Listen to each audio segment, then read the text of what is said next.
no longer be available. If you create a new one, you'll always get version 2 of the showroom. But if you have an existing version 1, you will be able to keep that. It's almost like a little badge for the OGs. And also, you know, people have spent hundreds, if not thousands, of hours in there combined. So we don't want to take that away from anyone. Yeah, I love the retro showroom, and you're right. Some people have spent incredible amounts of time creating those things. Just some people may not be aware of it or might have missed it. The empty showroom you just mentioned, or the blank showroom. Do you want to just explain that to people? Yeah, absolutely. So the whole idea of this empty space, effectively think of it as the showroom, but it's got no walls, no anything. And the idea here is that you know, you're able to start building up. Even if it's like a diorama, say for example, you manage to collect all of the mighties, and then you want to see only those mighties in AR. You can then set up this empty space, add as many collectibles as you want, and eventually you'll be able to add all the accessories in there as well. And then when you project that into AR, there's not going to be any of the showroom walls or anything like that. I know what a lot of people do now is they have to drag the collectibles out the front of the showroom in order to get multiple collectibles in the AR space. So that's the whole kind of concept behind the empty showroom or the empty space. Yeah, perfect. Yeah, I think some people may have seen our early demos that showcase that a little bit, but it's definitely been something we've been working towards.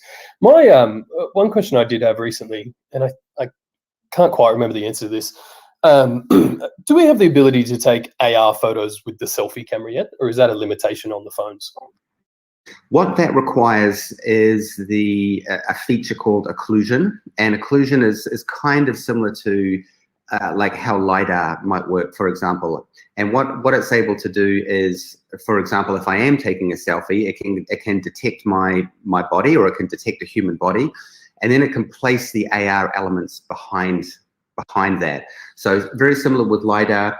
You know, you could scan the room and it might detect say if you're in your living room, it might pick up your couch or your TV. And then when you drop you know, one of our 3D collectibles into that AR space, they will be sitting behind the items. So that's actually a feature that's been already developed internally. We just need to get it, you know, like I say, now that we're through all of these, you know, big sort of updates and releases, we can now start to push that through our QA pipeline.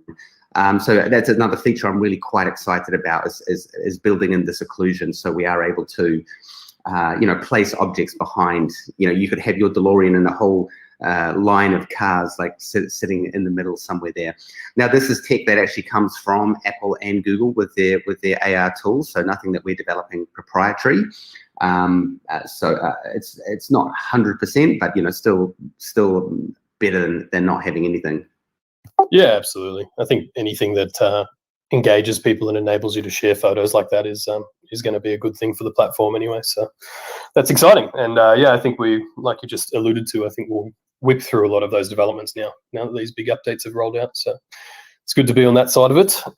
We may as well cover a couple other things before we open the floor. How is Immutable progressing? Because I know people will ask that. Yep, so Immutable is going very well. Most of the development on our side is pretty much done. All of the contracts have been deployed to testnet, and really now we're going through a heavy testing phase. I think I mentioned in the last AMA, like obviously this is quite a big migration for the company, and you know, there's going to be token swaps involved. So we just want to make sure, you know, before we start to roll that out, that it goes through some very heavy testing, and we're working very closely with the guys over at Immutable to get that process all underway. Now, in terms of timeline, because I'm sure that's the top of everyone's mind, and you know how I feel about timelines, but I do expect the testing to take really another solid 2 to 4 weeks. And my aim, as long as, you know, touch wood, nothing goes wrong, that we can really start to have everything rolled out mid to late September. And that would mean, you know, getting the token swap site out. And I think there's one thing to remember, that this is quite a big migration for us. You know, there's a lot of pieces in the pie. So yeah, please just bear with us as we work through the the fairly complex development of it.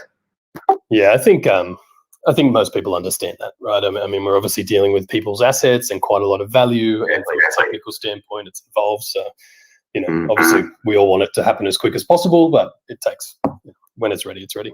It's one of those things.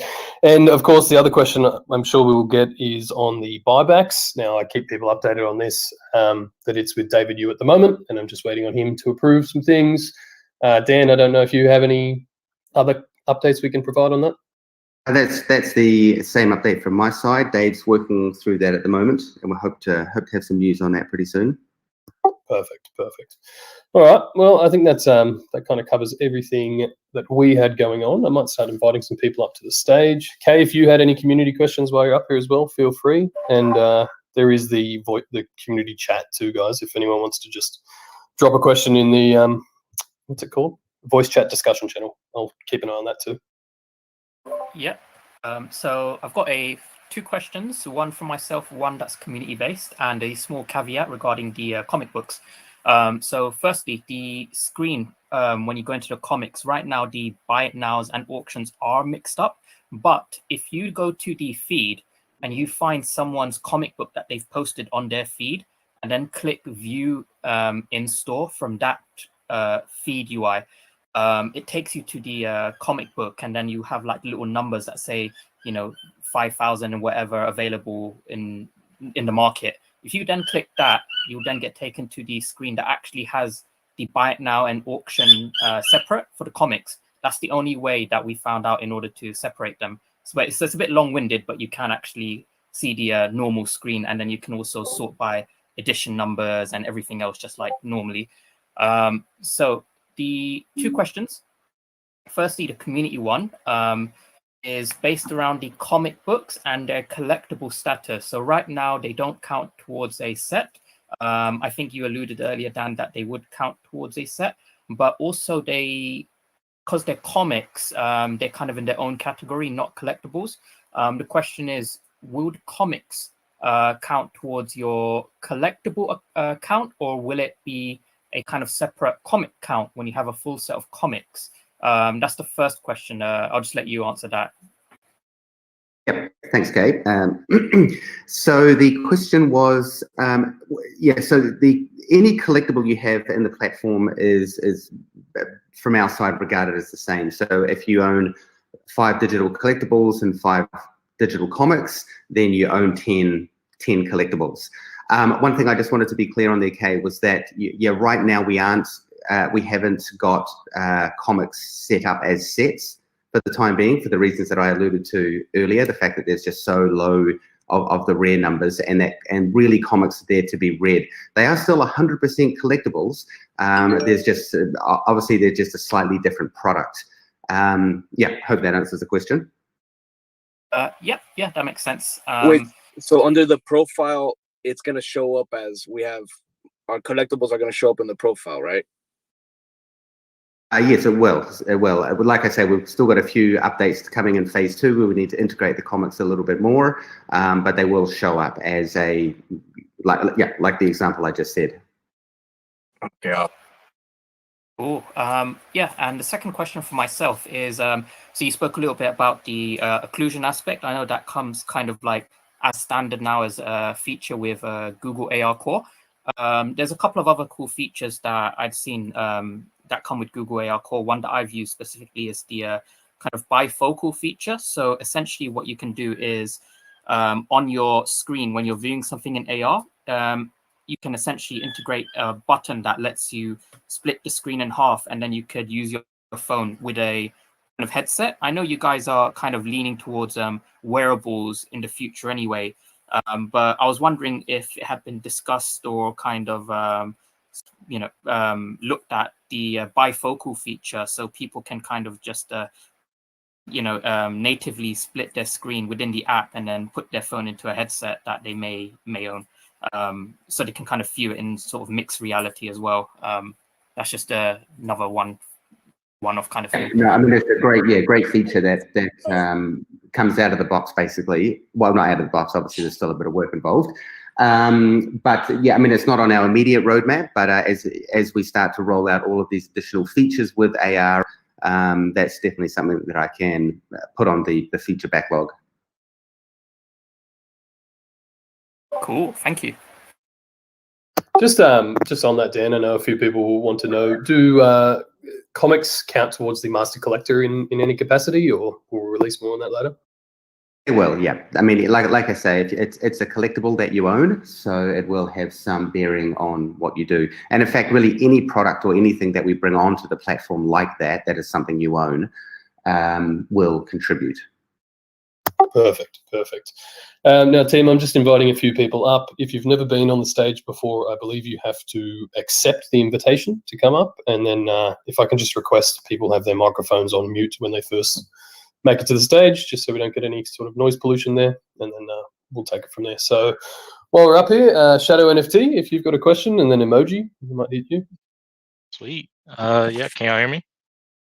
Yep. All right. So basically, I kind of had just like a point of view, I guess, from just a consumer. So I'm really glad that the team separated the comics, Marvel comics, into their own category, and hopefully future comics, if other companies want to do that as well. The reason why is because it kind of creates a different kind of atmosphere on the comic side than it does from the regular statues or animated NFTs. Me personally, like, you know, with animated and statue NFTs, like I'm going for like the highest rarity on the drop. If I get it, cool. If I don't get it, then I'm hunting for cool deals in the marketplace, or maybe someone doesn't value it as much as I do, so I'm trying to pick those up. But when it comes to the comic side, since they're all like one entity, I'm on like a totally different mindset where I'm like looking for rarities. I'm looking for low mints. I'm looking for like 777. I'm looking for a lot of different things, since they're all kind of like the same thing, but they have different things that make them more valuable to my eyes, I guess.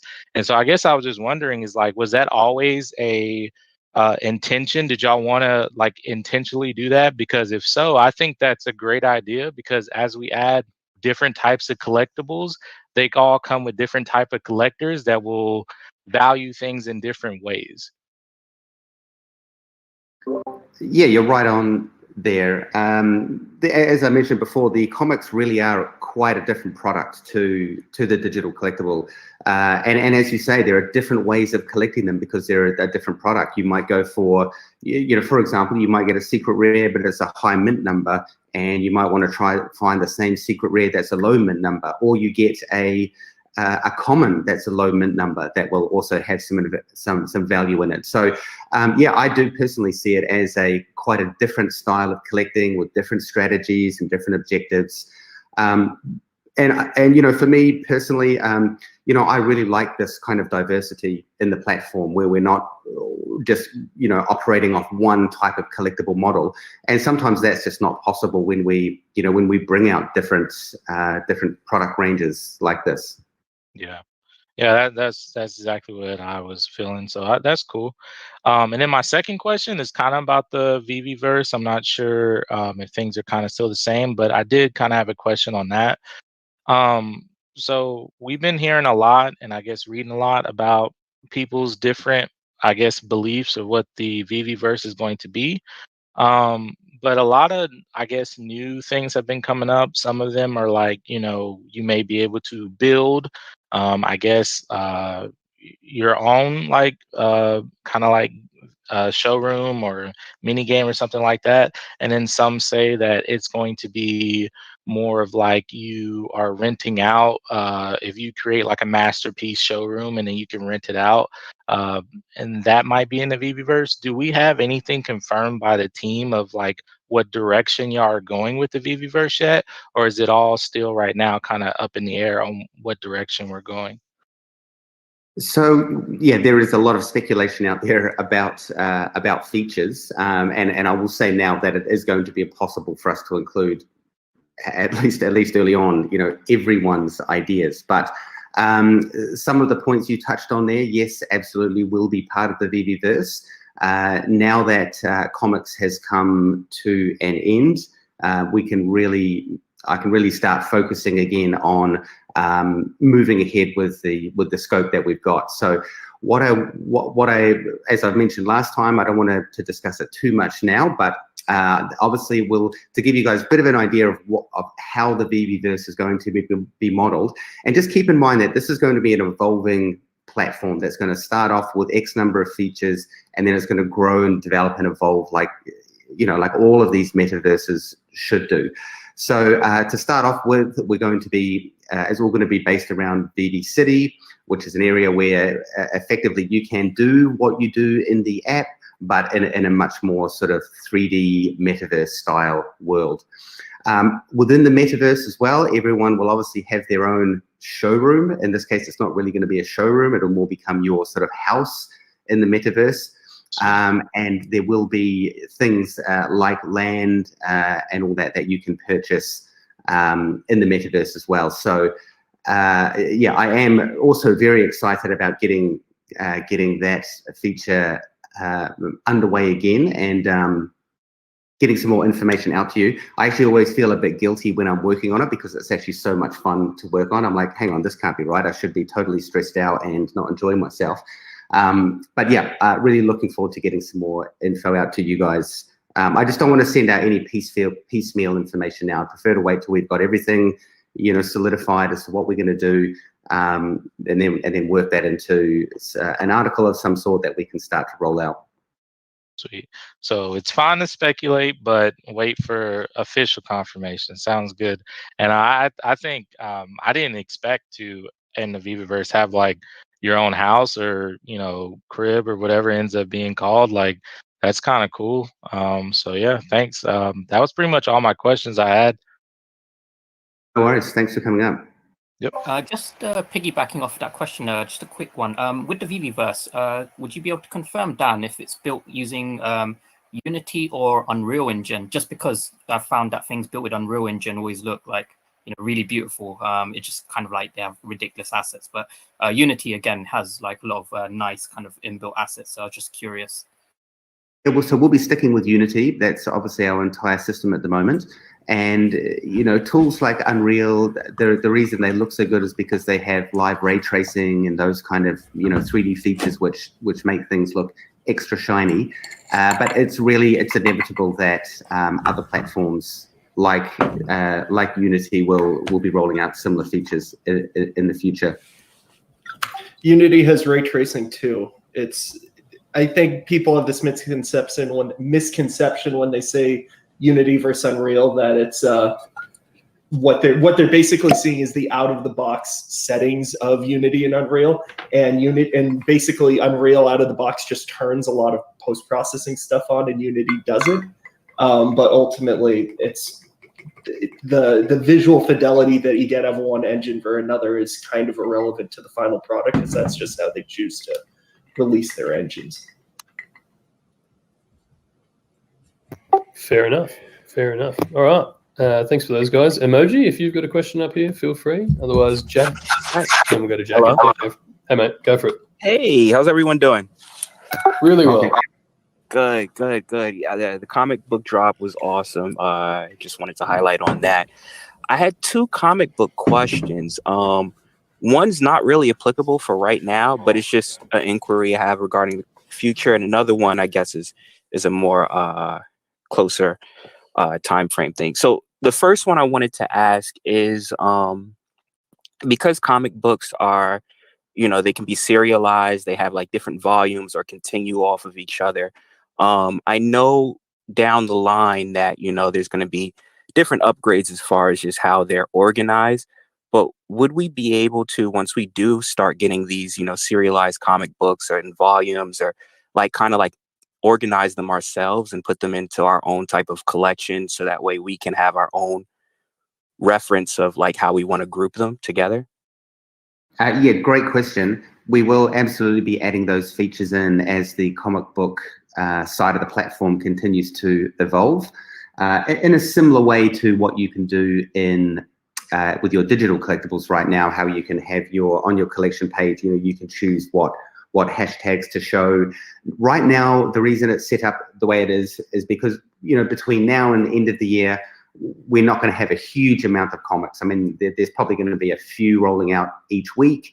But as those series grow, in the back end of the application, we already have all of the data around series, or whether it's an artist. So we will you will have the ability to display all of your comics in series. Say, for example, if you have all of the Journey into Mysteries, they can be all grouped by series. And then emoji, as you say, there will be the ability to have custom groups as well. So as the comic book range expands, we get a lot more comics in there, and a much greater need to start to categorize them, is when we'll start to roll those features out. Nice, awesome. And the second question that I had was more so along the comic book reading experience. I know that's around the corner too, but I noticed because I have like a lot of comics on Comixology and Kindle and stuff, and they have a feature where you can read the comic panel by panel, which kind of gives a really dynamic feel, because it'll zoom in on the action and stuff like that. So is that something that may be coming too with our comic book reading experience?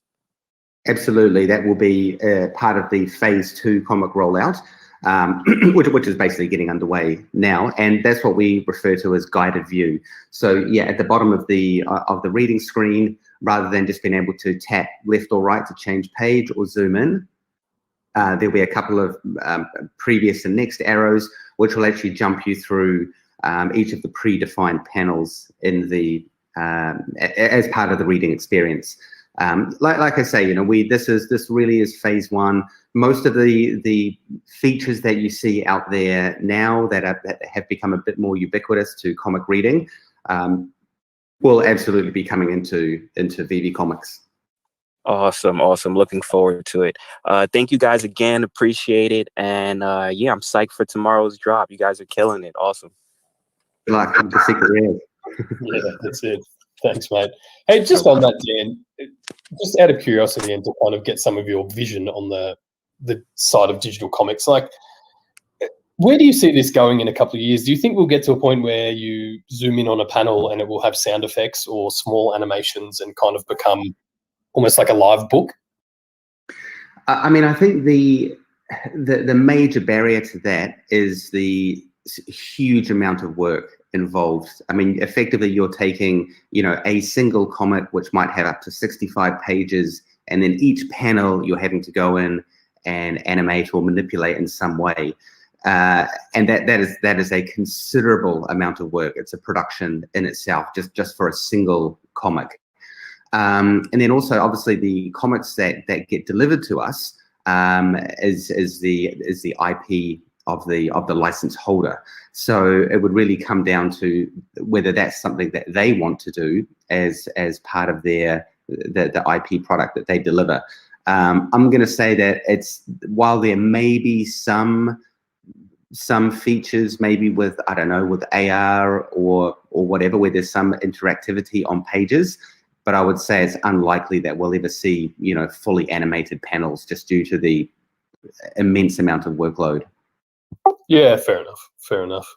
Maybe we'll release the occasional animated secret rare or something if it ever becomes available. But I'm sure Marvel. That's not a confirmation, as Trevor likes to say. Yeah. Not a confirmation.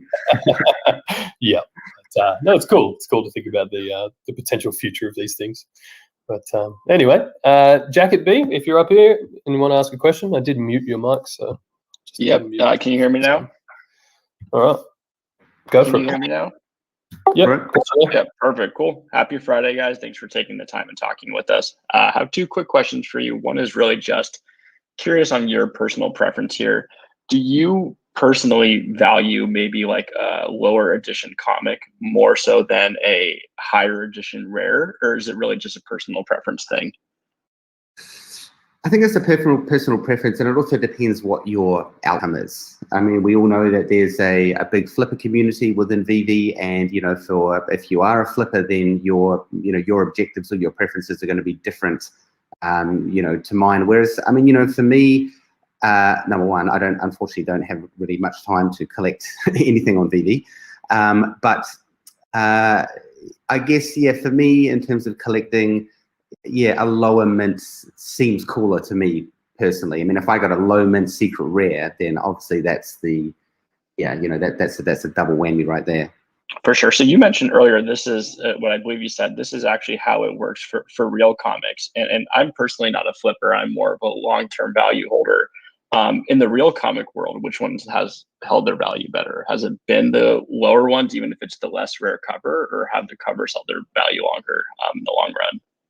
Well, if you have a variant cover, they are by nature significantly more rare. So they can, I mean, I can't say for certain, and it all depends on the comic and, you know, all of that stuff as to what their actual value would be. But you know, in the world of physical comics, they aren't actually edition numbers. So, you know, I mean, they might print, who knows, if it's a super popular comic, they might print 50,000 copies in the first run. If that sells out really quickly, they'll do a second print run. So there's no, unlike in the digital space, there's really no edition number per se. And that's why in the comic world, if you do manage to get a variant cover, you know, that is something that's quite rare.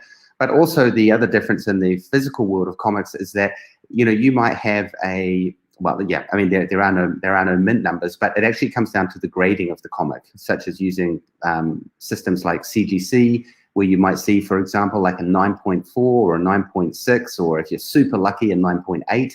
And that basically just means the quality or the condition of that comic. So there's a few differences between the world of digital comics and the type that VeVe offer, and the physical world, which make those comparisons a bit difficult to compare.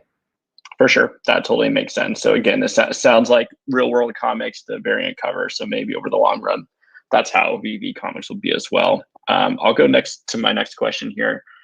From my understanding, just wanted to confirm with you guys, are we waiting for Immutable transfer till we can start to expect being able to buy and sell the collectibles with OMI? And when that transfer does, if that is the case, how long after that Immutable transfer will something like that be available? Is that something that can roll out pretty quick after the total switch to Immutable, or there'll be some severe testing that goes along with that before it's rolled out? So yeah, most of the OMI utility we are saving for post Immutable, just because it makes total sense in terms of the development timeline. Right now, you know, we aren't developing other features concurrently to the migration, just because that in itself is a big enough project. However, we are starting to line up now all of the developments that is going to take place, such as things like being able to purchase an OMI, doing a lot more things with OMI in the app to give you, to give it more utility. So yeah, you can probably expect over September that we'll start rolling out information about, you know, exactly what utility is coming, general kind of roadmap for it, and yeah, what you can expect. Perfect. Cool. Last question here. I think you had mentioned about the token swap, that there might be like a token swap website. Is that like a website we'll send it to, or will we actually be able to do that swap through like an exchange like Bitforex? You know, if we keep our OMI in Bitforex, will we then be able to swap it once the you know, Ethereum-based OMI tokens are available? We decided that, I mean, there is still a possibility that you will be able to swap through the exchanges. However, you know, internally we deemed it a safer way to use the token swap platform that we provide. That way, you know that it's coming from a Comey, you know that it's legitimate, because you know, unfortunately there are so many scams around. So we wanted to make the call to try to do it as the most safe and secure way for our users. So there will be a token swap as the primary mechanism to make that swap. And if any of you have ever used our WOMI platform, it will function in a very, very similar way, as in you'll connect MetaMask and then you'll be able to swap the tokens through the wallet. Perfect. Cool. Thank you guys all for the information here. Thanks for 3 days in a row of comic drops. Appreciate everything you do, and everyone have a great weekend. Thanks so much. You too. Thanks, mate. Appreciate it. Orion, if you're up here, I'm just... Yeah. Hi, guys. Can you hear me? Yeah, got you there, man. Oh, we just lost you. Oh, there. I'm having a hard time holding the button down. Pay attention. This is All right, Orion, I hope guys. I've got it now. I have a few questions on the comics. The first one is, do you think the comics would have a separate drop schedule from the other collectibles? Or would we like have 1 week of comics and then 1 week of something else? Or could they go, you know, in parallel with each other? They absolutely will be going in parallel with each other. So Fantastic. from, obviously we're in Marvel month at the moment. When Marvel month comes to a close, obviously we'll still be releasing Marvel products probably for years to come. But yeah, we absolutely will be running the two products concurrently. Same goes for when we eventually roll out accessories. You know, we might be, each week you might have a drop of comics, accessories, and collectibles. So yes, that will be happening. Oh, that's great. And this is a question that was mentioned in this morning's Discord for the drop, the VV official. And that was, do you think there could be an ability to have the comics be read to us, not necessarily animated, but like if we touch one of the panels and then maybe, you know, Chris Hemsworth voice would read it to us or something, you know, something fun like that. I know there's a lot of people that, you know, sometimes struggle with reading, their eyesight or dyslexia or anything like that. And it'd be nice to be able to include them in this. Yeah, no, that is a good point, actually. 100% can't guarantee Chris Hemsworth. I mean, if we did that, the price of the comic would probably have to go up to $70. But yeah, let me add that to the feature backlog, and we'll see. You know, there are a few obviously complexities around doing that. I know there is a lot of, you know, text-to-speech software out there at the moment, but you know, we're dealing with a fairly different product there. So, like any feature, we just have to assess it. You know, understand how much of the audience is desiring a feature like that, the technical challenges, and then based on all of that, we sort of decide whether it goes into the roadmap or not. But I appreciate you bringing up the thought. Great. And just two more quick ones. One, do you see any badges being available within the comic for the master collector? Like if you collect the set, so to speak, it doesn't count as a set, but maybe you get a badge, or, you know, you have so many Marvel comics, you'd get a badge. Do you see something like that? Yeah, there will be, like I said, there won't necessarily be a set badge, but there could be badges like, you know, when you reach X number of comics, or you have, you know, completed 80% of a series, that kind of thing. So yeah, I think it's best to consider that the Master Collector program will ultimately envelope everything that is within the VeVeVerse. Oh, that's great. And sorry, one other quick one. I know it's probably small right now, but I anticipate the comic section being pretty big. Do you see it having its own feed, so that just for comic lovers, they could get in there and discuss things without having to filter through all the other, you know, stuff that we're looking at in the feed right now? You mean the thousands of market listings? Exactly. Yes. No, you bring up a good point, actually. In the web platform that is under development right now, when you're on the feed, you actually have the ability to filter what you can see. So, for example, I can turn off market listings, and I can turn off showrooms, or I can turn off whatever, just so I'm seeing. You know, if I'm someone who's looking to buy, I can just turn on the market listings, and that's a feature that will eventually roll out to the app as well. Now that the product range is getting quite wide, we need to start allowing people to segregate the content a bit more based on, you know, what you're wanting to do within the platform. Oh, that'd be great. Like you could have a check mark for comics, and everybody who has that check mark would get things related to comics. Like they'd have their own little subgroup within the feed. Well, it would just be more like you could, I mean, there's always going to be a huge range of posts on the feed. And what I'm saying is that you can basically just filter that feed so you're only seeing comic content. Or only seeing market content. Oh, that's great. Thank you very much for answering all this. No worries. Thanks for coming up. Awesome. The Just Pure, if you're up here, and then maybe we'll go to Cookie Monster. I'm going to bring a few more people up. Yeah, hi guys. Hope you're all doing well. Can you guys hear me? Yep, got you there, mate.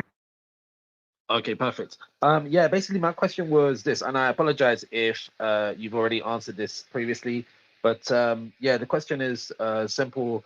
Is there a limit to the amount that you can purchase of the same NFT in the marketplace? Is there any rules set by, say, Marvel to kind of like if someone was looking to mass purchase floor level NFTs of the same kind?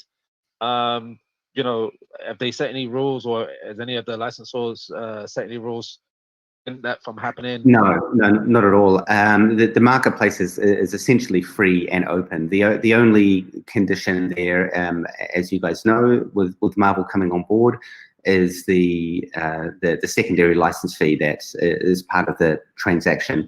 But outside of that, there are no limits. If you want to go and buy up the floor and then raise the price, I guess that's what you could do.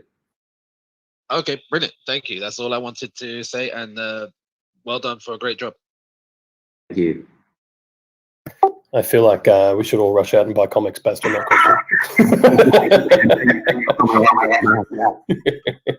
Perfect. Cookie Monster, if you're up here, you got a question, mate? Yeah. So we just lost you there, bud.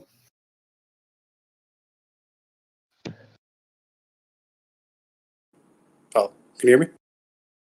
Yep.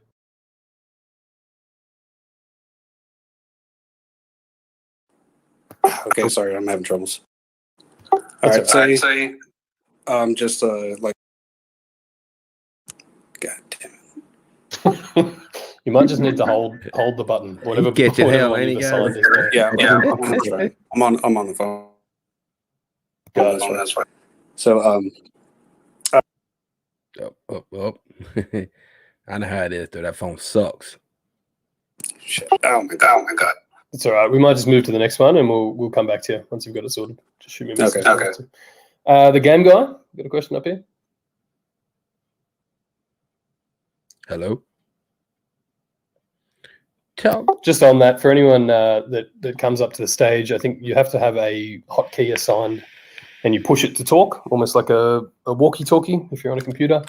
You can just find that in your settings to access that. So if anyone hasn't If seen you're it, on desktop, you can just basically hit the little arrow on the microphone button down the bottom of the screen, go to your voice settings, and change to push to talk.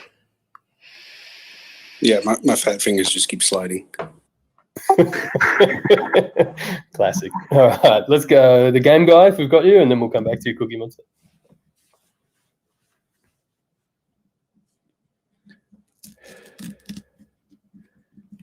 I think we might have another push to talk issue here. Yeah, it looks that way. Lit up, but no mic. Cookie Monster, you sorted? Yeah. Go for it, mate. So I just want to know if I'm just a crypto guy. I buy the NFTs because just I don't care about flipping the NFTs. What reason would I have to stake my tokens? Like what would be the value in that? Ooh, good question. So post-immutable is when we're going to be rolling out a lot more of the token utility, and it'll be, for example, you might stake your tokens to get certain advantages in the master collector level, or to get other certain features within the app that people would consider desirable, and that will also come in a range of options, such as that you might be able to choose to stake, or you might be able to choose to burn if you want something a bit quicker, or you want to get a little bit more advantage. So right now, I would 100% obviously recommend continuing to collect the NFTs, and then as we get through Immutable and we can start to roll out the token utility side of things, that's when you'll start to be able to use the OMI token for a lot more things within the app. Okay, and have you guys started working on the VeVeVerse? Is there like a file that you're working on, or like has it been worked on, like where you can you can see it? Yeah, we basically just sit here twiddling our thumbs most of the day.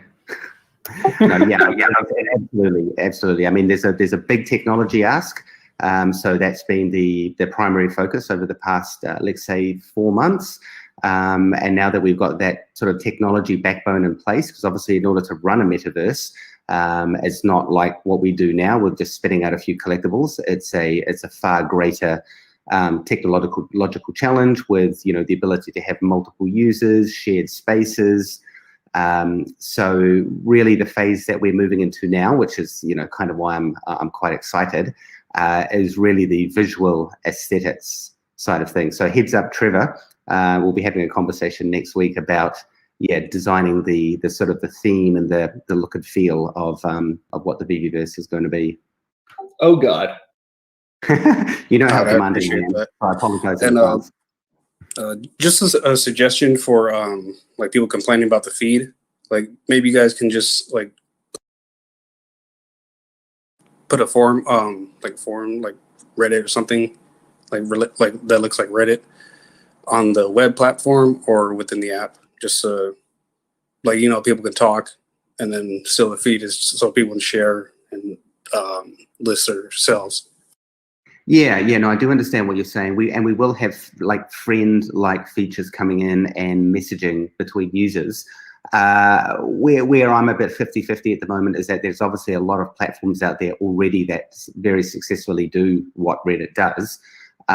So like I mentioned earlier, when we're assessing what features we roll out in the app, there's a number of factors that go into place, including like, what is already out there and what are people using at the moment, and will we have enough of a pull for that feature to bring people off those platforms. So there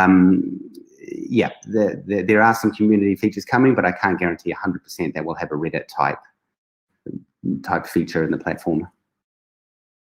Okay, appreciate it. Thanks. Thank you. No worries. Yeah, it definitely sounds like we're leaning more in the direction of a friends list and building your own sort of localized community than the open forum thread, which personally I think would be more effective in letting people talk to each other. Hey guys, I just have a quick question. Is the Master Collector gonna be rolling out before the VeVeVerse or after? It more than likely will be before. And just to remember, like everything that we roll out, it's all going to be in phases. So, Master Collector phase 1 is going to have X number of features. And then, like I mentioned earlier, one of my preferred ways to roll out these features is to really let it evolve more than try to come up with 10 different things that we think people want.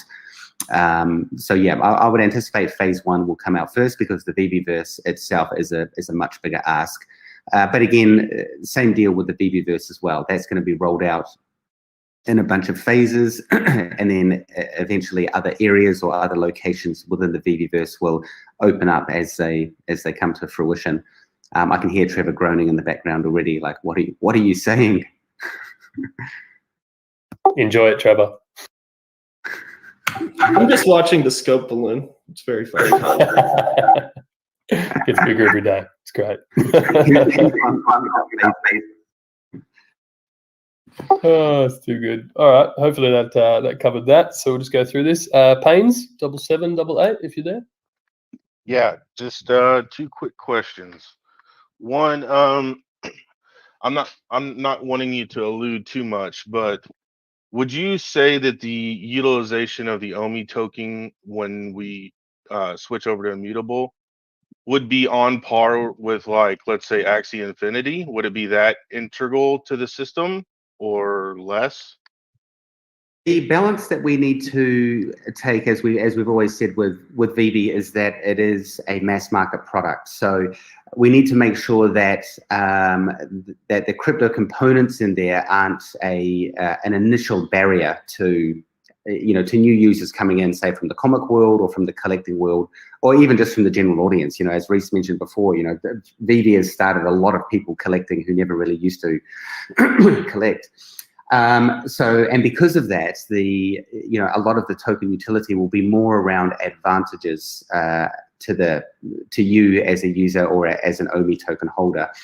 But however, in saying that, there will absolutely eventually be some OMI specific features in the app, or maybe only specific drops that are specifically geared towards our holders. Okay, and my last question is for Trevor and possibly Dan. Could we have something like, I know you said that y'all struggle with gamification and it's very expensive. What about something like a 40K Warhammer board? And that way the community can kind of set their own power levels and whatever. There doesn't have to be any, figures moving perhaps, but Yeah, I mean, it is like Trevor has alluded to before. Even setting up something like that, while it may seem fairly simple on the surface, there is a lot of complexity behind the scenes. However, something like that is, I think is more than likely a path that we will go down when it comes to some of the gamification, which will more likely be in the VeVeVerse rather than, say in your showroom, because ultimately that's a very community-centric thing, or a multiplayer-centric feature, which is what the VeVeVerse is more geared to. Okay, and last quick question is web platform. I don't know if we've heard any kind of timing in relates to Immutable. Is it before, after, during? Well, you know what I'm like with timings, time frames. Well, sure, but I hope that it will be out before Immutable. To give you guys an update on the web platform, all of the major features have been built from the store, which obviously has everything in there from drop screen, brands, all of that stuff. The collection has been done. The feed is done, but just needs to go through some visual improvements. Marketplace is fully functional. We've got the wallets in there, your user profile. So all of the major features that you see within the platform now are all in place. And really what we'll be doing now is going through the really just sort of the whole tidy up phase, where we just, as you build things out in development like this, especially a big platform like this, some of the things, need to work a little bit better. So really we're moving into a phase now where we just start to tweak everything so things function a little bit more user friendly, a bit more intuitive. And then the last part of the web rollout is the whole payment platform side. As you guys probably know, right now, all of the payments through the app come through the App Store payments. And however, that when on the web platform, that'll be going through a more standard payment gateway. So number one, we can all say goodbye to the App Store fees, which will be nice for a lot of users. I know that there are obviously these digital tax laws in a lot of countries right now. So yeah, that's sort of where we're at with the platform and the features that the general rollout plan.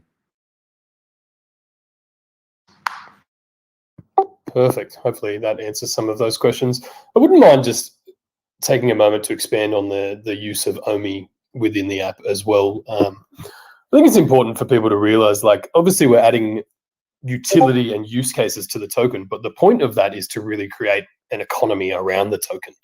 So creating new ways to burn it for advantages or make purchases obviously increases the velocity of that token. So it incentivizes people to go and find out about it or buy it or use it.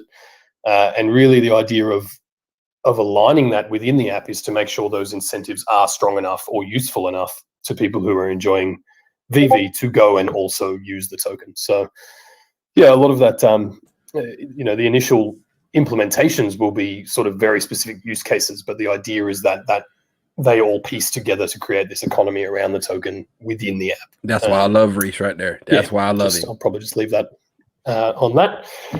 And who else have we got here? Just Creative or Ward 206, if you guys are up for the question. Reese knows what's up, guys.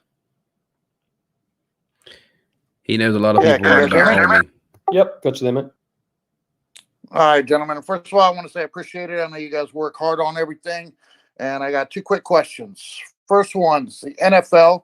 I know Rise has spoke about it before, about probably rolling it out in concert with the season. But how does that look if we know we have an NFLPA license, but there's been no mention of an actual NFL license? So how would that look? Possibly players with no logos or uniforms from the teams? Yeah, they're very separate licenses when it comes to any kind of sport like that, where you have the overarching, what is it, a federation or organization as such. And then underneath that, there's a whole layer of things. Like you've got the teams, and then even on the teams, you've got all the logos on the teams, and then you've got the individual players. So right now, yeah, we don't have a license with the NFLPA. But yeah, I hope that we'll be able to bring some news on that sports side coming up next month. You said we don't have the NFLPA, or we don't have NFL? Hang on now. Yeah, don't have NFL. All right, understood. And that's what I figured it would look like. And my second question was, although I like the blind box idea behind everything, and I love the model, is there any plan in the future to work on an actual unboxing event, kind of like NBA Top Shot does, just to make it a little more exciting and interesting? Yeah, yep. I mean, there is possibility for that. You know, I mean, that is really just comes down to more of an aesthetic thing on the front end, rather than any kind of sort of feature development. You know, blind box is a new feature that we've rolled out. Obviously, phase 1, just to add a little bit more diversity into the different ways that you can collect on VeVe. And like most of the other features, you know, I anticipate that blind box will just continue to evolve as well. Sounds good, guys. I appreciate y'all's time, and we thank you for everything you do. Thanks so much. Perfect. Just it might be good to get some feedback from people as they come up. I mean, how are people finding the blind box experience? I know a lot of the stuff that I've seen, people are pretty happy that it's leveled the playing field, so to speak. You know, no one's just racing for one specific rarity, which is cool. Of course, there are people that are getting sort of 30 or 40 commons trying to get all the variant covers. But if anyone wants to drop us some feedback when you come up, feel free. That would be getting the 40. Yeah, story of my life, mate. But how do you find it? I mean, do you enjoy the experience? Oh man, I had a blast, man. I had a blast. I don't mind spending gems that I've made profits off of other investments. You know, it was fun. It was really fun. But I didn't get any secret rares. I'm debating whether to go hard at it tomorrow or try to get one of these secret rares on the secondary market right now. I'm one of those guys that I'm in the middle of flipping and collecting. I'm trying to hedge my bets by having some sets set aside, you know, and try to flip some to try to get my profit out. But I really I would like to, bro. You guys are. I love this project. I haven't even looked anywhere else. I have my blinders on. I'm so focused on VeVe and Omi, and thank you guys you've brought so many people together. We have friends here, me and Kay, he's across the pond. We're all become such good friends through this, and I could kind of see VeVe more like a social platform, you know, and all of us are gonna be in our little mansion in the VeVeVerse with our avatars, you know, and just have a little part. Yeah, 100%. Yeah, I like that. It's more of a social platform idea. Yeah. Yeah. It's quite funny. There was this conspiracy theory that apparently VeVe team gives all of the content creators the rarest NFTs every drop, and I'm just sat here with 10 commons. So and all those I can assure you that the way the system works is basically impossible to give out a collectible before the drop. So yeah, just to hammer the nail on the head with that one. Yeah, it's not possible for us to even release a collectible to anyone else before the drop date. And I will add, much to my chagrin, I still can't get them after the drop. So that makes two of us, mate. Just on that point of comics, actually, I had a community question come in from Cavell Anderson. It's just related to, so we've got the comic books, and the same kind of comic book content is also available on the Marvel Unlimited app. So you pay $9.99 to get access to every single comic. So Cavell was asking, from a marketing point of view, how do you market people to kind of, I guess, rather than, or who are kind of on this $9.99 subscription a month, how do you entice them with the whole kind of ecosystem with VeVe to get involved with these comic books? Because I guess it's kind of like a lot of crypto people would care about the whole blockchain and kind of verifying authenticity, ownership, transaction history, etc. What kind of what kind of marketing approach would you take in order to kind of get these people to kind of adopt VeVe in a sense? I mean, I think there's always going to be a place for platforms like, say, Marvel Unlimited or Comixology, where you've got readers who are prolific comic book readers. One of the advantages with like Marvel Unlimited, I mean, they've got thousands of comics on there, and you can go in and read any one at any time. But for you to own that in the same way, to own those collectibles in the physical world or in, say, the NFT world, is a little bit of a different offering. But I really see that one of the awesome things about digital NFT comics is that they really are a complete merging or blending of what you could get from Marvel Unlimited, where the comic is fully digital. And then you've also got all the advantages that you'd have with a comic in the physical world, in the sense that you own it. You could potentially sell that, or you could put it in a safe case and get it graded, and then wait for a few years and get it until the value goes up. So I think it really hits. These digital NFT comics really hit. Sorry, excuse me, guys. Really hit right in the middle of what people can experience in the digital world and what they can experience in the physical world. And then on top of that, there's some other extra advantages, like you can read in AR. There's the pages never get destroyed or damaged. So I think people who read comics now will naturally start to buy these comics in addition to what they probably have physical collections. They have their Marvel Unlimited, their Comixology, and now they can have this new form of comic, which has, in my opinion, the best of both worlds. We actually have a question from the audience, and from Xavier. He's asking if what do you guys think about the comics being in like or sealed or bagged so that we can't read it actually? Well, that would be a bit unfair if you brought it and couldn't read it. Well, you could choose. You could choose to open it, like unseal it and read it, or keep it sealed.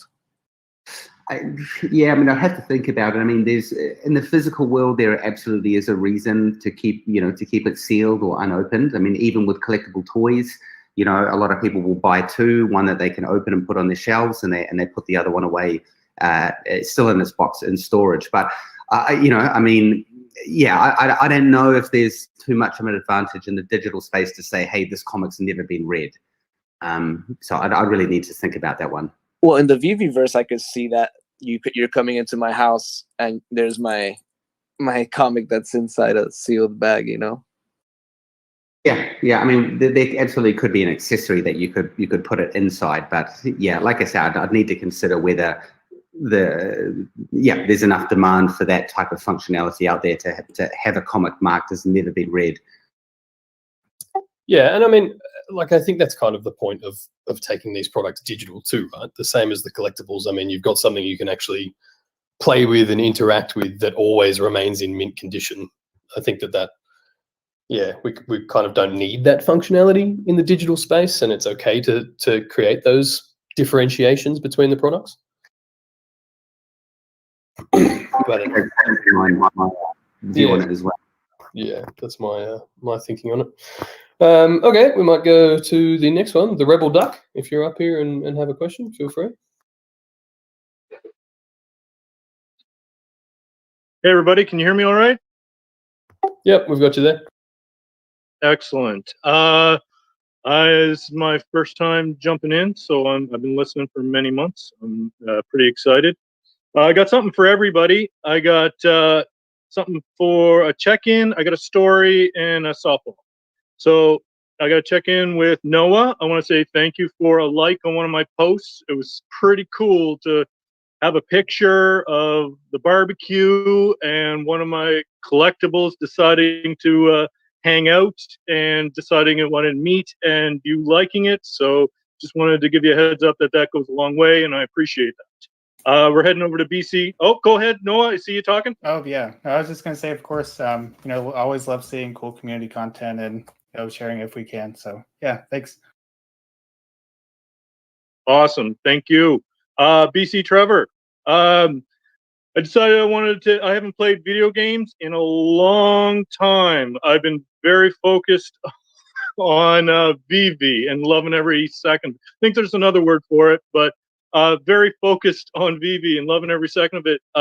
Ghost of Tsushima got a DLC, and I'm so excited. So I decided Friday night I'm gonna enjoy that, and all of a sudden I have this great big fight, and then I head up to this mountain, and no word of a lie, it's called Mount Omi. And how awesome is that? That is cool. I didn't realize that. It's very cool. I was very pumped. I tweeted that out. I was like, "Are you serious?" It's like everywhere, so I'm very pumped about that. Reese, just wanted to give a welcome to Canada. Thank you, good sir. Very awesome. You know, I'm very, and that kind of connects to my Dan C with Dave. So many years ago, I moved out. This is the story part. Many years I moved out cross country by myself, and 20 years ago, and my nephew and I would do our own kind of Facebook. He was 7 or 8 years old, but we had an actual book to go cross country. My mom would send it out, and we'd write in what we were doing, then send it back, and we'd write what we were doing, send a picture, right back and forth, and it was too awesome. And then one day he wrote in and he put a picture of Spider-Man. He sent that out. I still have that it's a sticker. And today, August 20th, here in Canada is his, not sure what his birthday is, but what his age, but it's his birthday. And I texted him and said, "Love you, Jake. Download this app. I have a Spider-Man birthday gift NFT for you." He's like, "What?" And he's all excited. And he's a big fan of Spider-Man. And I've been, you know, I holding back, but I'm so excited to do that. And just wanted to share that story with you because I've heard, you know, I remember doing my research with Dan and Dave and seeing you guys talk about experience and how experience with your brothers or with collecting was so important. And that's when I was in from then on. So that's my story part. Feel free to jump in and yell, scream, whatever. Yeah, I love that. Thank you for sharing. I mean, I think that's, you know, one of the cool things about collectibles is that, you know, they've been around. I've always said, really, since the dawn of time, since you could go out and collect, you know, pretty colored gems from your caveman cave. But it's so cool that it's, you know, it even crosses generations like that. That you know, now you're able to send your nephew an entirely new type of Spider-Man, and he's a Spider-Man fan. I think that's, yeah, that's just super cool. And I would also like to do a shout out to you, Rebel Duck. I watch a lot of your videos, always fascinated to see what you're putting out, you know, what the floor prices are. So yeah, just, yeah, big thanks, you know, to you and obviously people like Kay up on the stage who put out such great community content. You know, someone touched on the community earlier, and, you know, really the shout out goes to you guys. It's actually everyone, you know, who's on this call, everyone who creates, you know, all of the videos and participates together. You know, you guys are really what, you know, have turned this community into what it is. So I did just want to say a big thanks for that. Awesome. Sincere thanks. Back edges. I got one quick question. Go for it. It's a softball. So Starfire, when we go into the marketplace and we go to brands and we go to, talk to me, bombshells, Starfire's missing. I just wonder if there's a secret reason why.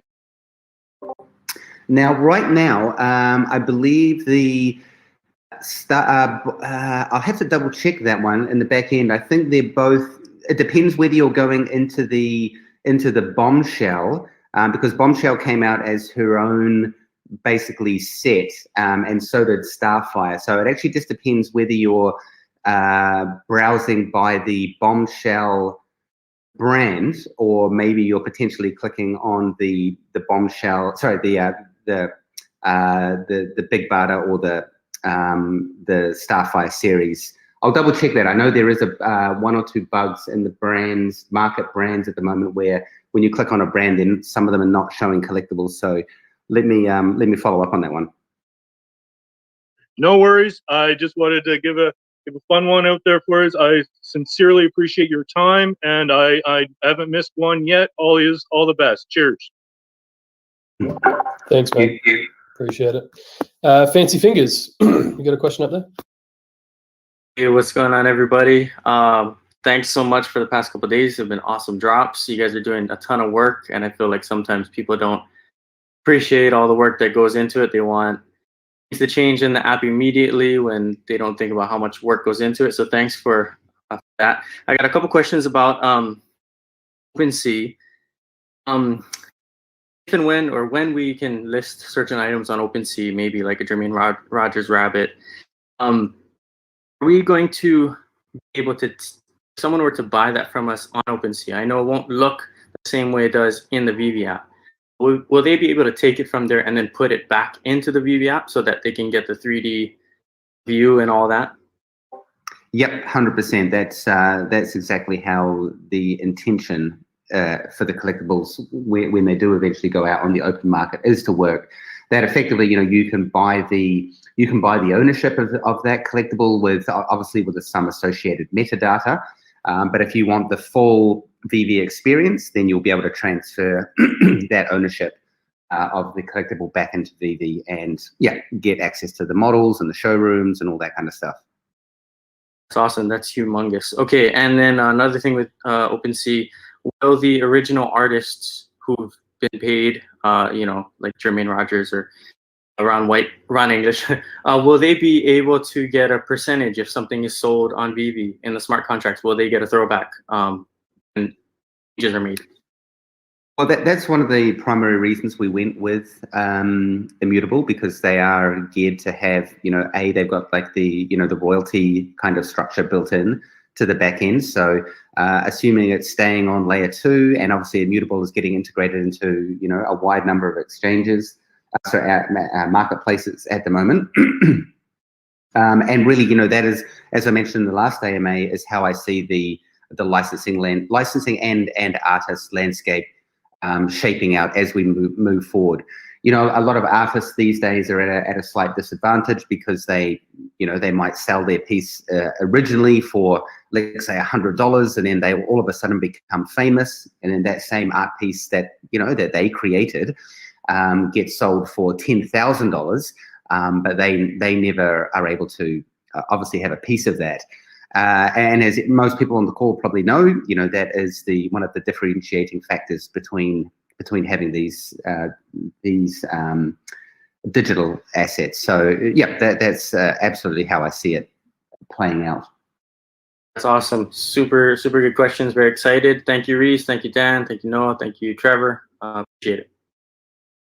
No worries at all. Yeah, I think, we've kind of said this a few times, but having that availability really, it gives us an opportunity to change things in the favor of the artists, and the people that are actually creating this kind of content. So it's a really exciting feature of NFTs and digital assets. But I know I'm looking forward to it. Just Creative, if you're still up here and you've got a question, you want to go for it, mate?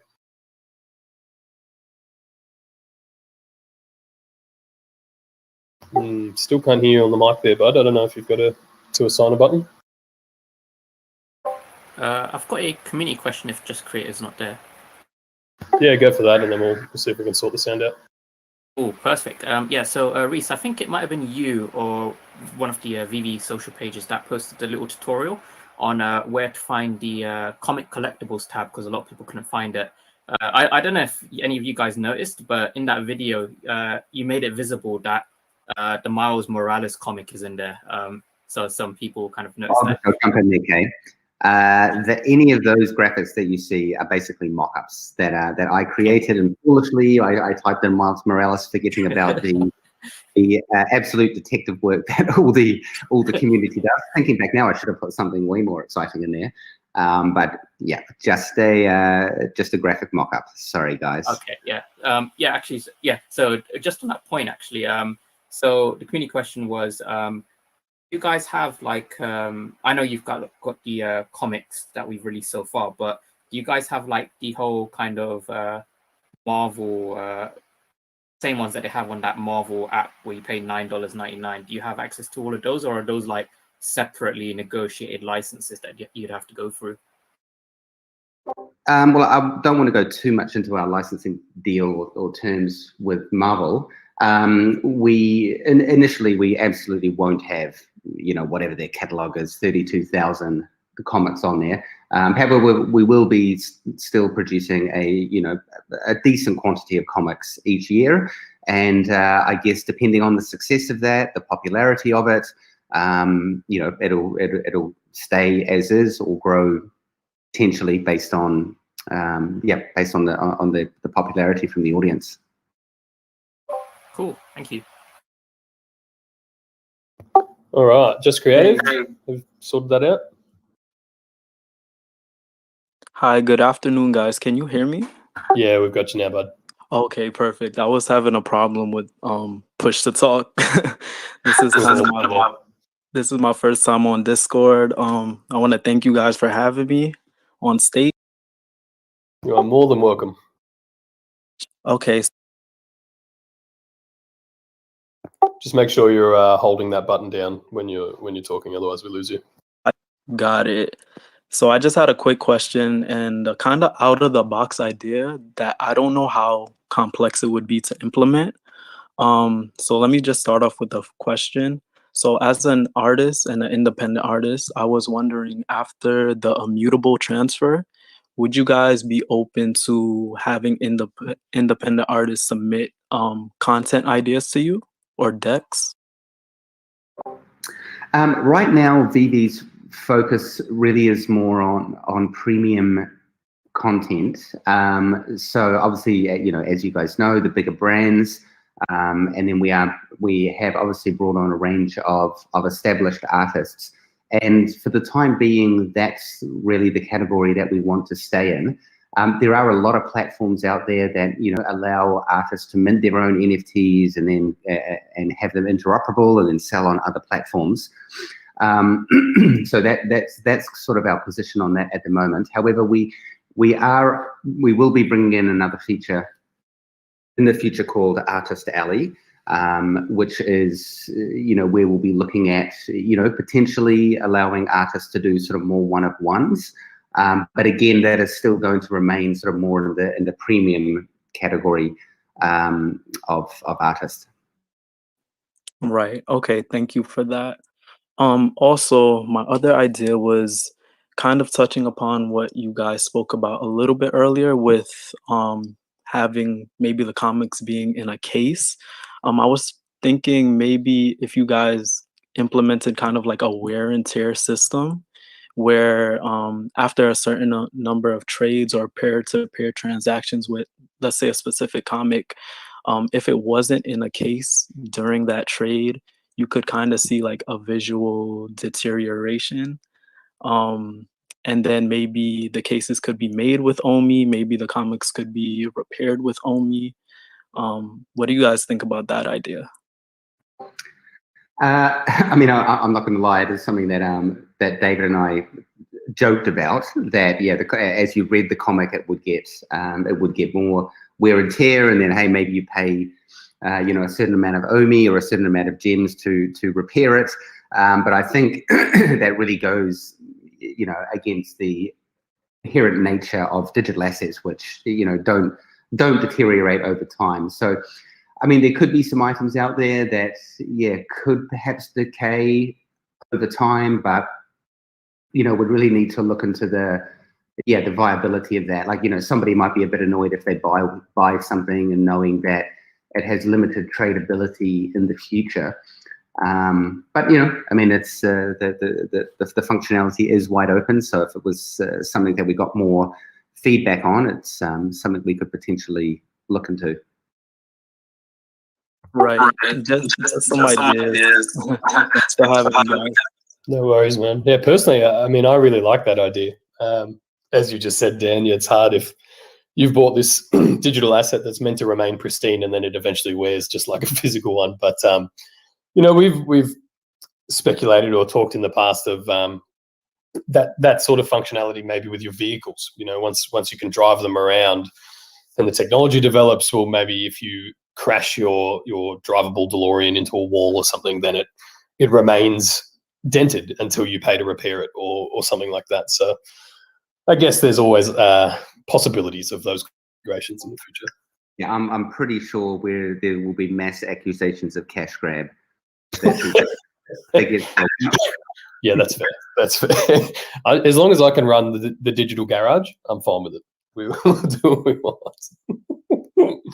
All right. Who else we got? Claire, if you've got a question up here. Yeah. Can you hear me? Yep, we got you there. Brilliant. Okay. So first of all, what I've realised since you've done the comic drops is just how important getting sets are and having that recognition of a set.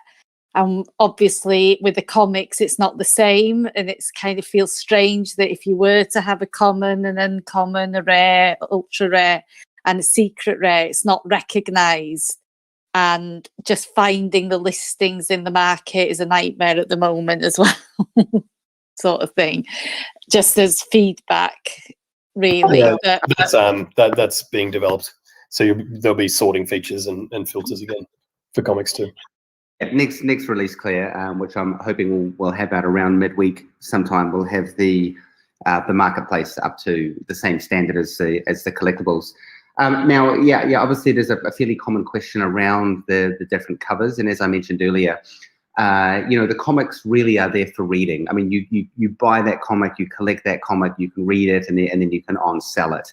Having sets with the covers, as I mentioned, is something that is we need to look at it about the fairness across the board because of the massive gap between, say, commons and all of the different rarities with comics, which are obviously significantly lower compared to collectibles. However, you know, the comics that come out, they generally come in as part of a comic series. Like, you know, you might have you know, someone brought up Miles Morales earlier. You know, you might have if you currently hold all of the Miles Morales series of comics, not necessarily the secret rare covers, but if you own all of the comics in that series, that's a potential way that we're looking at it. But then the other flip side of that is that series continue to grow. You know, especially all of the modern, you know, the frontless comic books. You know, a lot of these series haven't ended, and a lot of the backlist series, you know, that was more than likely we won't be bringing out every single edition. So the comics are definitely a different play, but that's not to say that we won't bring in some additional collectability features in the future comics. Yeah, I think I just realised that I much prefer the 3D anyway and the collectibles, because obviously I love taking them out to play and taking pictures. And I just want to say one thing that's quite annoying in the app is if you use the, you have to sort of get the showroom up and going to get the collectibles if you want more than one collectible. And the amount of scrolling I physically have to do to get to the ones that I normally want, which are normally the newest ones you've got, can be quite time consuming. So Yep, I totally hear you there. That is an extremely annoying feature in the app. And the reason we haven't rolled that out yet is rolled out any fixes to that yet is because as part of the accessories upgrade, when you go into your showrooms, you'll basically be able to search and find either your collectibles or your accessories in the same way that you do in your My Collectibles page, where it's got all of the, the brand or licensor or series across the top, and all of the latest ones that you buy will show at the beginning, because that's where people that want makes sense, because they're the newest toy. No worries. Yeah, just bear with us on that one. I figured we'll just wait till we get the accessories rolled out rather than partially update what we've done. But I do hear you. It is extremely annoying, and I hate it as well. But just to let you also know is, if you do go into the improving, I know I'm in a group, VV Exhibitions, where I'm an admin, and there's a lot of people that do extremely mind-blowing showrooms, and they can only have, I don't know, is it 25 or something on the app, and they're having to basically destroy days of work because they can't do a new showroom, and whether or not there's plans to make that better. Sorry, Claire. I think I cut out for a second there. What was the difficulty part they were having? I think there's only a limit of 25 or something showrooms, and once they go over that, they have to literally destroy what's in the app in that showroom to get a new showroom. Wow. Okay. Yeah. So you guys have 25 showrooms. That's definitely quite a lot. I don't know. I haven't, but I know people that spend weeks doing a showroom and they don't want to destroy it, which they're brilliant. And it's, let me look into that just to see if there obviously are, but just to see what the limits are there. That should be something very easy to lift. Yeah, I feel their pain. And just to let you know, my digital world is actually becoming more part of my real life, because today I slipped into the river because I thought HQP was going to go down the river, so I went to try and grab it. Well, it's quite funny. I found that the more that you use the AR features, there's times where I will basically, if I wanted to take a cool sort of walk around video, I will in my mind, I'm walking around something physical rather than I'm like, oh, I can just literally walk straight through it because it's not there. So yeah, I hear you. It definitely becomes blurs the lines a little bit. Yeah, but I love the app, obviously, and just you're all doing a great job. And thank you for letting me talk. Thanks, Claire. You be careful on those walks, eh? Mr. Gale. Sorry, I didn't mean to cut you off there. But Gale, if you're up here, mate, how are you?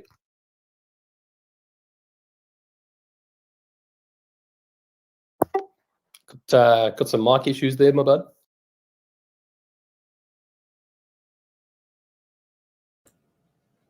All right, I might come back to you, sir. Stevo239, you got a question there, mate?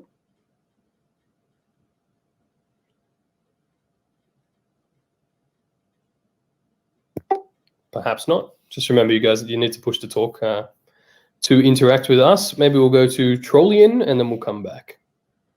Hey, guys, can you hear me? Yeah, we've got you, mate. Perfect. Just one question. Is there any chances of one-of-one collectibles or off-color factory defects? I mean, there's not really any sort of factory defects in terms of the digital production pipeline. However, the one-of-ones, yes, I mean, inevitably that is going to happen. It's I'm sure there's a lot of demand out there, and I know that with the more sort of artist community that we have on board, it's more than likely that we will be selling one-of-ones in the future. That will be post-web platform because, like if we're going to do a one-of-one at auction, it might, gain pretty high values, and so we just want to make sure that before we roll that out, that there's none of these limits where you have to buy. You can only buy sort of 300 gems or 600 gems at a time, depending on what platform you're on. So yeah, absolutely on the roadmap. What if you have the one-on-ones within blind boxes themselves? So if you have different variants, that gives everyone a fair chance of getting it, other than the rich people for auctions. Well, Yeah, I mean, to be honest, that one's not on our roadmap. I mean, we'd have to consider that. We have thought of ideas of maybe you get in every collectible set there might be a very small number of sort of bonus or chaser collectibles that are very limited. But doing one-on-one in blind box doesn't really make economical sense for the artist involved. I mean, effectively they'd be selling their item at $13 or whatever the blind box price is. So not really sure if that model would work that well, to be honest. That makes sense. All right, thanks, guys. No worries at all. Thanks for coming up. The Gale, you sorted it out, mate?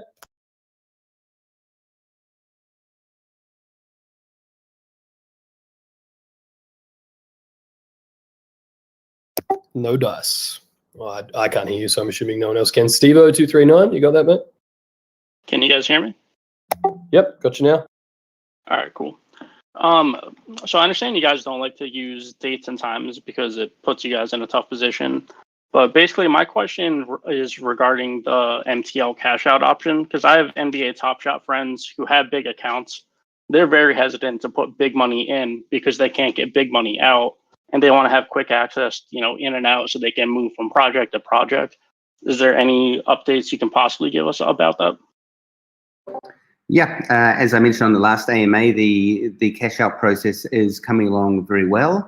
We're in the regulatory compliance phase at the moment, which, as you can appreciate, again, similar to the immutable migration, this is a big feature, not necessarily technically, but it's something that needs to be very, very secure. Across AML, KYC, regulatory laws. So what I can tell you is that in terms of the development side, it's 90% completed in terms of the ability to go through your KYC, set up your cash out, and as soon as we get through this final stage of compliance and testing, then I'm looking forward to rolling that out to all of the people who said it was never coming. So that looks like we're going to get So this would KYC. happen potentially before before the immutable integration, here we go. or possibly a little after. I hope so before. I mean, it's reasonable to think that it will come before. But as I say, we are going through steps with a lot of external parties. So there are a few things that are out of our hands timeline wise. Dude, that's freaking awesome. That's a good answer. And I have just another small question, pretty easy. Will we be able to put our collectibles, like put 2 of them in augmented reality rather than doing like our the showroom hack where we have to put it behind the vault door? Do you have any update on potentially being able to put multiple collectibles in AR? Yes, so we have a new type of showroom coming out called the empty space, which essentially is the showroom but without any walls. So you can place all of your collectibles, or as many collectibles as you want, in one empty area, and then when you project that into why you AR, gonna sell all your NFTs? What's wrong with you? You'll see all of your collectibles there together. Okay. And then just for my own personal feedback, I'm not the biggest fan of the blind boxes. I prefer just to, pick something out that I want to go for and go for it. And then if I don't get it, so be it. But I understand why you guys are doing it. You want to get more blind boxes. More collectibles in different types of ways to people's hands, and some people do enjoy it. But thanks for answering my questions. I appreciate it.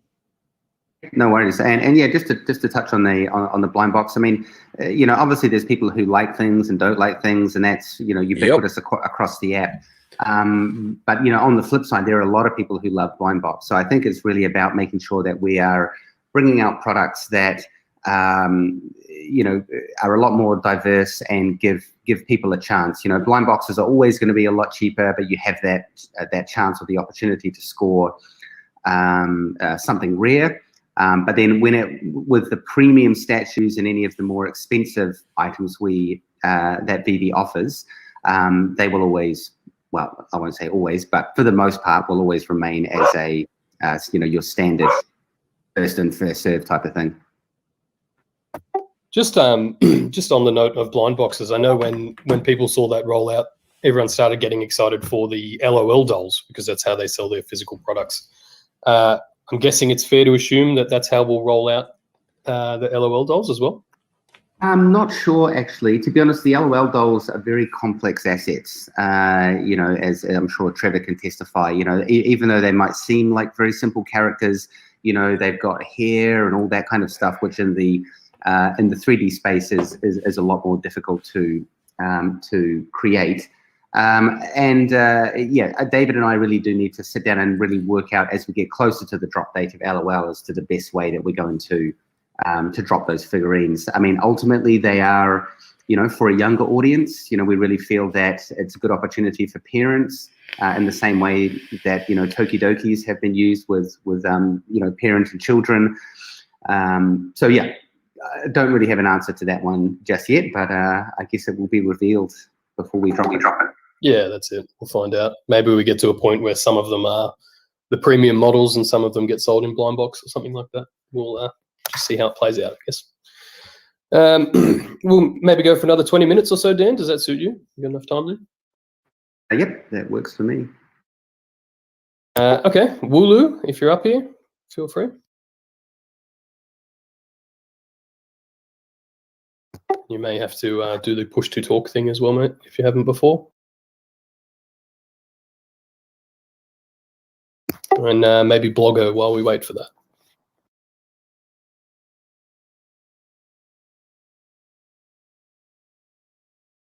NFT Hustle.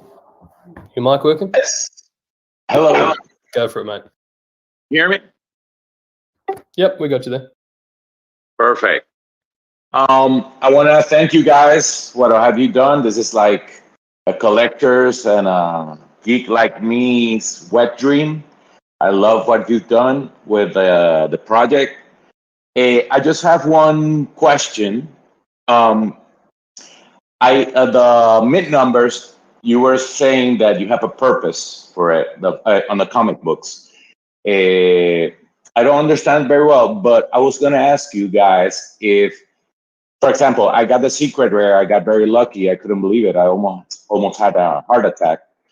And with the Marvel first comic, and it shows a 3,000 and something. It's still a low mint, but I think it looks better if it's a mint out of a 600 than 60,000. I don't know if you could put on the description under the comic book that description, you know, when you put all the details under the comic book.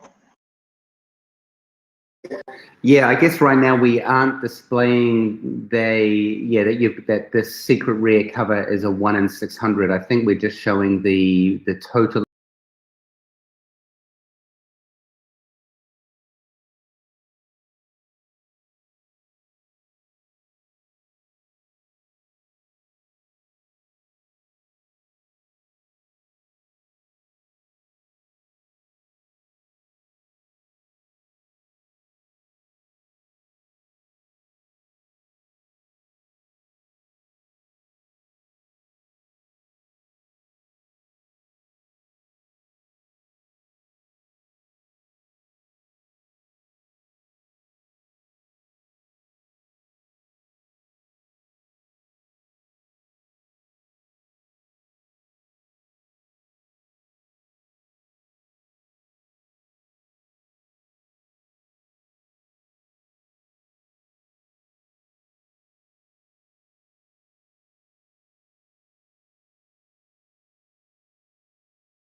Awesome.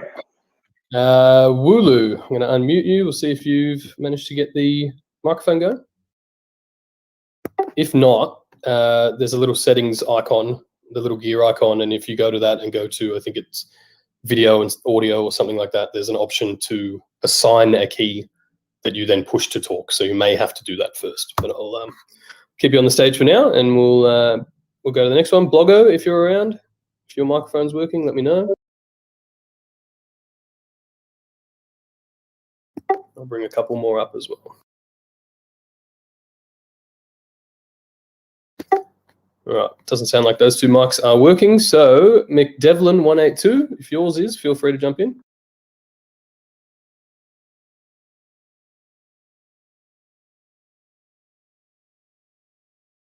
And if not, Need to do something about this. This push to talk. Yeah. I wonder if we can turn off the settings, but I know we'll just end up with a lot of noise pollution going. Maybe that's the thing. We'll deal with it for next week. Dissident Wolf God, if you have a question and you're up here, go for it.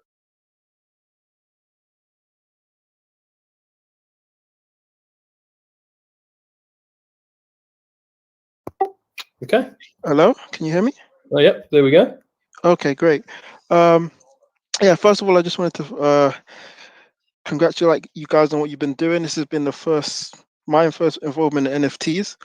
And I'm actually, during the last couple of weeks, I've actually kind of, I guess, progressed. First starting out on VV, then, trying out NFTs on the OpenSea space, and then kind of learning and getting frustrated with a lot of the things that happen in that space, and then appreciating the VV app even more. So yeah, really good in that respect. I had a couple of questions. One, earlier you mentioned possibly burning or staking OMI token. I wondered if you'd also have any plans to do that with the NFT themselves, either staking or burning them for benefits. Yes, we. Well, firstly, yes. Thanks for your comment on the ease of use of VV. I mean, really, that you ultimately are how we think a lot of our users will transition into the crypto space, and getting to know tokens like OMI better, and getting to understand what NFTs is. So I'm glad that you were able to be introduced to that world through VV. Now, in terms of staking NFTs, it is something that I have considered for sure. We just need to work out, really what kind of advantages you could get out of it, and what the outcome of that staking would be. Whether it's the collectible turns into something else, or you get something extra. There needs to be a little bit of thought, a little bit more thought from my side around the utility that would offer. However, the burning side of NFTs is absolutely something that has been discussed internally. In fact, I think we even thought about calling it something like the digital black hole, where you could basically just go and, like someone out there owns a huge percentage of the let's say a common comic book cover. They could literally just go and burn them all to try to reduce the supply of that common cover, and then potentially ultimately raise the desire for that particular comic. So it's something that I've considered, not on an immediate roadmap, but we'll see how it goes with the evolution of that side of the business. Okay, cool. That sounds great. And also my second question was a bit around the gamification side of things. I guess for me, I'm not really kind of clear on kind of what that means. I guess in your own words, could you kind of sum up or give an example of maybe what it would look like within the app, maybe just in the early stages, and then potentially maybe how it would evolve?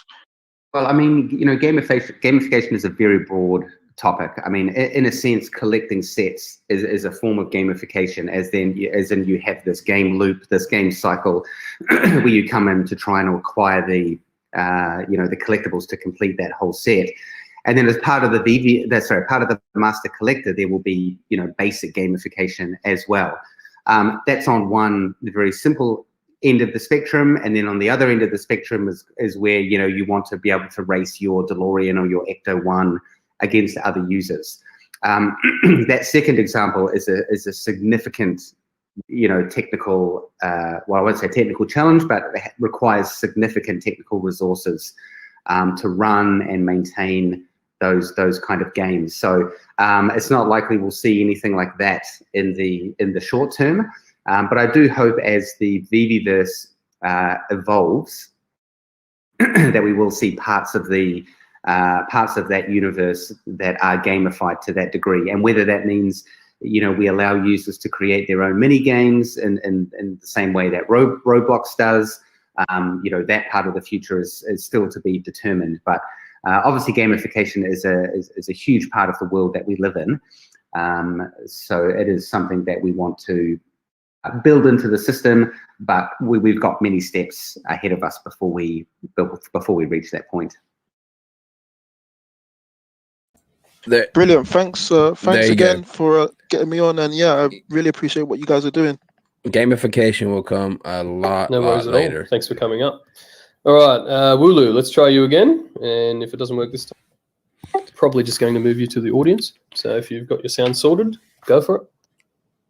But that doesn't mean that token utilities won't come sooner. Immutable X. Technical difficulties by the sound of it. It's all going to Blogger, work out, are you guys. still the same? It's all going to work out. All you got to do is hold. Yeah, anyone with microphone issues can always ask their questions in the voice chat channel as well. Very good point. Very good point. Maybe, all right, Wulu and Blogger, I'm going to move you guys to the audience, but if you want to drop a question in the voice chat discussion channel, I'll have a look over there. And in the meantime, Josh7291, Mr. VV Addict, if you've got a question, mate, feel free. Me, I hold for a year at least. That way I can get not get charged for short-term trading type deal. Also need to do the push to talk. I've been drinking, so I can't remember maybe names while and we wait shit for no that, more. Spurs, if you're up here and your mic is working, feel free, mate. I know it's tax heavy How's it going, though. guys? Really well. So I just have a couple of things I want to touch on. I know it's probably been discussed before, Go but a I've year. always kind of just wondered. Go a year. At least. Are you guys, is there any intentions on maybe like taking season 1 and making some of the collectibles automated?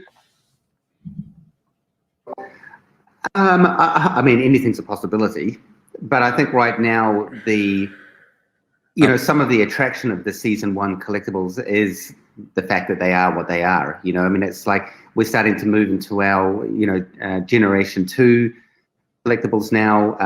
Obviously with Trevor on board, you guys have seen a lot of the Spider-Man and these sort of newer assets that are coming out with a lot more interaction and animation. So yeah, while it's a possibility that we could do, I think there's something cool about season 1 always being that that retro season, the very first one that came in. Some of the models aren't the best as they could be, but in some way that's kind of part of the charm. So yeah, anything's a possibility, but no real sort of plans to do that at the moment. Awesome. Well, I'm just really excited to have been part of season 1. So, I'm really excited about that. Now, the second idea is now I know you guys are growing fast, and like, was Marvel something that you were waiting for a certain amount of users, or is that some kind of format you guys follow for like bigger drops in the future? That's a good idea. Sorry, were you referring to the edition numbers there?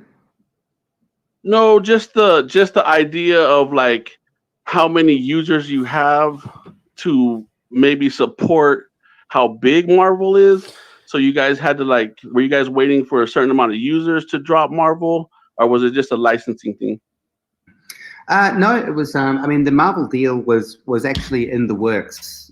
I would say probably a year before the app even went live. So at that point, we didn't even have any users. So it was always something that was going to come on the platform anyway. It just turned out that, we were fortunate enough to launch right in the midst of a lot of sort of hype around NFTs. And also, that the platform itself is quite sort of fun to use. So no real sort of user limits or user targets for bringing on any of these licensors. Cool. So that just kind of lures to my next idea. When we hit 1 million users, is that when we will get Star Wars? That's a nice way to frame the old when question. Unfortunately, I have no comment on future licensors. Yes, I was just trying to find a way around the win. So I appreciate it, guys. You guys are doing a amazing job. I'm not a collector, but I did find you guys through Omi, and I'm just very blessed to be a part of it. So thank you guys very much. Thanks, mate. We appreciate it. Hey, I've just got a couple of community questions that I just pulled. So one from Wooloo Den, and I don't know if this is on us or not, but if you die, what happens to your collectibles or your account? I mean, do we have some sort of, are we going to pass those on or something like that? Or is it up to the individual to have that allocated in their will, that kind of thing? Well, I mean, anyone's welcome to bequeath their collection to myself if they want to. But, you know, like any asset that anyone owns, if you own a car and you unfortunately pass on, that car doesn't automatically get allocated or assigned to someone. It would be, it would have to be part of your will, your estate, with some sort of form of instruction. I guess the same way as that if any of you own crypto, you know, what would happen to that? You know, you would have to have your, you know, access your keys, etc., as part of that. Yeah, perfect. I think that should cover it for people. A lot of that liability or responsibility is on the individual. Another question or suggestion we just had, could it be possible at some point to gift wrap your collectibles if you're giving them to someone for their birthday or something like that? Is that a feature we could add? Anything is possible. But I guess, yeah, with most features, we just want to come down to, how feasible that was in terms of demand and such. We could potentially put it in a box. Yeah, I mean, like I said earlier, any of these kind of features comes down to how much demand there is. Yeah, for sure. I think it'd be a fun way to be able to gift things to people if we get there eventually. A build your own blind box kind of feature. And another question that I had, which you can probably address, Dan, I guess people are worried that once we have the web platform, you know, is there a potential that we run into an issue with the app stores because we're using an alternative payment platform or something like that? Not from my knowledge. I mean, there are a lot of platforms out there already that allow you to use, to go cross-platform. So I don't anticipate it to become an issue, but obviously we have many different pathways ahead as part of our technology roadmap that to help cater for those scenarios. But I don't anticipate it because it's, I mean, basically, if they were to do that, they'd just be giving money away. Yeah, exactly right. If they kick you out of there. So hopefully that appeases some people's fears there. Okay, Josh 7291, have you figured out your sound?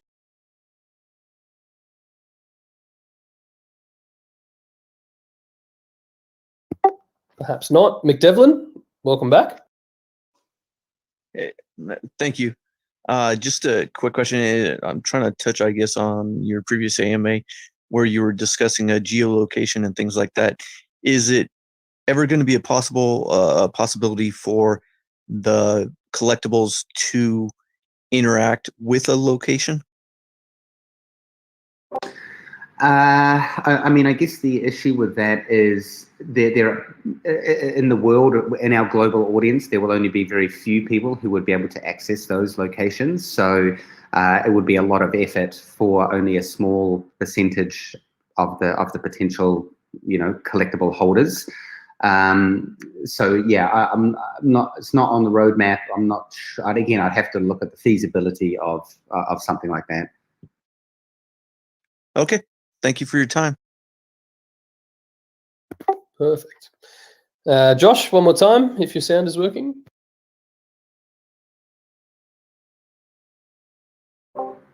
I think we've spent 20% of this AMA on waiting for people to push to talk. Yeah, the old sound issue. I'll try and sort that out for next week, or actually maybe we'll do a Twitter Spaces AMA next week or something as well, just to introduce a few more people to what we're doing. Can I? Oh yeah, go for it. I just have a quick question for you, Reese. How many collectibles do you own? That's a good question. Maybe like 60 or 70, something like that. I have a lot of the early collectibles that are probably some of my favorites still, and then really I only go for drops if it's something that I really want. I know that it's pretty unlikely that I'll get a low mint or a secret rare or things like that, so I've kind of resigned myself to collecting the things that I like or enjoy. And at the moment, a lot more of that is probably the artist releases. For me, I mean, these are people that I never knew anything about before I sort of, started researching to write these articles or whatever. But, having the opportunity to talk to some of them, like Kozik and Jermaine and things like that, I really like connecting their art to their story.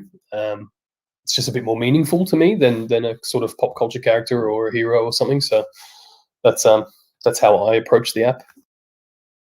Awesome. Thank you guys again. No worries at all. Andre0617, I don't know if you can hear me, but I've invited you up to speak if you want to accept that, and Irving as well, and then we might wrap it up, team. It's been going for a couple of hours now. Go one more there.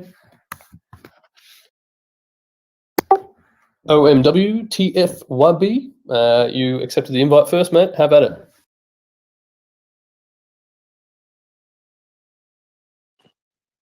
Hey, thanks guys. Thanks for having me on the stage. I did join a little bit late.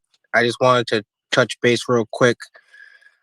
First, on something you probably already covered about the comic books. I know you guys said that it's in development for the new marketplace. In regards to like sorting and all that good stuff, would we be able to see them being added to our collectible list, like our amount of collectibles in the near future? Yes, you are correct. That was raised. So the first point, the market collectibles, the market sorting, aiming to have that rolled out by midweek, depending on the app gods approval. And what was the other question? Oh yes, showing the count in your profile. So yes, comic books and digital collectibles will contribute towards your total collectible count. We just need to get the comic books added in there. All right, cool, perfect, thank you. And the last, another question that I do have is in regards to, again, very, very far off. I'm in no rush, not even thinking about this year or next year. But if you guys ever do decide to have like land in the VeVeVerse, do you guys see any utility being used in that land? Like Alluvium just had an AMA not too long ago. I caught it on Permanent Printing's. Oh hell! And they mentioned that they would have land where you can maybe mine resources. So It's I'm a not mini sure. game. It's a You mini guys game for thought land. about, hey, we can have land and someone can mine, whether it be a perk to the Master Collector program, like a millisecond off for mining the land, or maybe they're able to mine OMI or stake their land for some type of purpose. Do you guys see that being something possible in the future for utility in land? So yes, I did. I mentioned just a little bit earlier, maybe before you came on board, that land will definitely be part of the VeVeVerse. In terms of mining it, probably not, but the land will have various utility of sorts beyond just you owning it. There you go, guys. This is NFT. The mining idea is really cool. I haven't followed a lot of the Alluvium project, but I know that one of the founders or the founder is Robbie from Immutable's brother. So they're obviously very connected there, and it's exciting to be moving to a protocol and a chain that has that kind of community around it as well. I think there'll be a lot of good ideas floating around. Immutable is a game. VV is an NFT collectible. Yeah, I think app. it's two different things. Pretty cool idea, and the project's it's new and interesting, but I still like the VeVeVerse and all of your utility. And if you guys ever do decide to do anything with real estate, I would love to be a part of that. If I can broker some transactions for some newcomers to some people who might not want to be, so on the front line marketing their $1 million land in the VeVeVerse. Yeah, But you want to be a VV real estate agent. Exactly. I actually do deal with real estate quite frequently in my day-to-day life, so it wouldn't be too far of a hurdle. Nice. Wonder if we end up there with employment in the VeVeVerse. That'd be pretty cool. So the land is you can mine it for anyway, materials. Was that your last question there, mate? In Before I Immutable. go to Irving for the last one. Yeah, I think that's. One last question. Will also there be a host- drop for the last week of August? You can also host tournaments on your land. Yes, But it's going to be high. It's going to be high. I can tell you before August, there will be 2 more collectible drops and there will be more comic drops. This month just gets bigger and bigger. I hope you I got my hand up. Nobody's picking me. It's wild. Go on, August. Happy when we roll into September. Yeah, that's it. That's it. And they just stack on. All right, Irving, if you're up here and you have a question. Hi, can you guys hear me? Got you there, mate. Thanks. So yeah, I come from the Pokemon community. So I've been collecting Pokemon cards since 2011. So in the Pokemon hobby, not only is condition everything, and can decide how much a card is worth, but also the sealed collection market is pretty big, if not bigger. So I was wondering, with these blind boxes, would it be possible to like have the option to keep them sealed? Because I wouldn't know how that would work on the blockchain. Yeah, a few other people have brought that up earlier. And to be honest, it's something I really need to consider a bit more deeply, whether we do decide to have sealed items. Obviously, there's no degradation of any digital item. So it would purely just be an unsealed, or sorry, an unopened blind box. But I have seen a few requests out there, or people mentioning that. So something we can add to the feature backlog.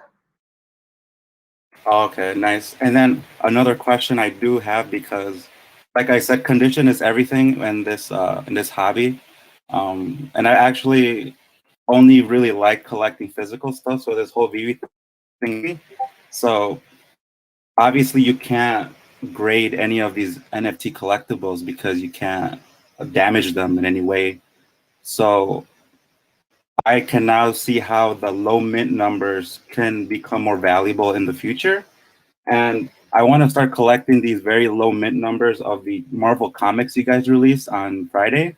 However, it kind of scares me if I do want to buy or pay these high premiums people are asking, because for us, the public, our only very early NFTs is like 501, right? So that's kind of what scares me, because there is like 500 more comics before that. And so my question would be, when do you think we will see like these sub 500 Marvel comics and stuff like that? You mean people listing them on the market? Yeah, or? yeah, like on the secondary market. Well, I I do guess want to own. Sorry.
Can y'all hear this? Is it muted? What in the hell?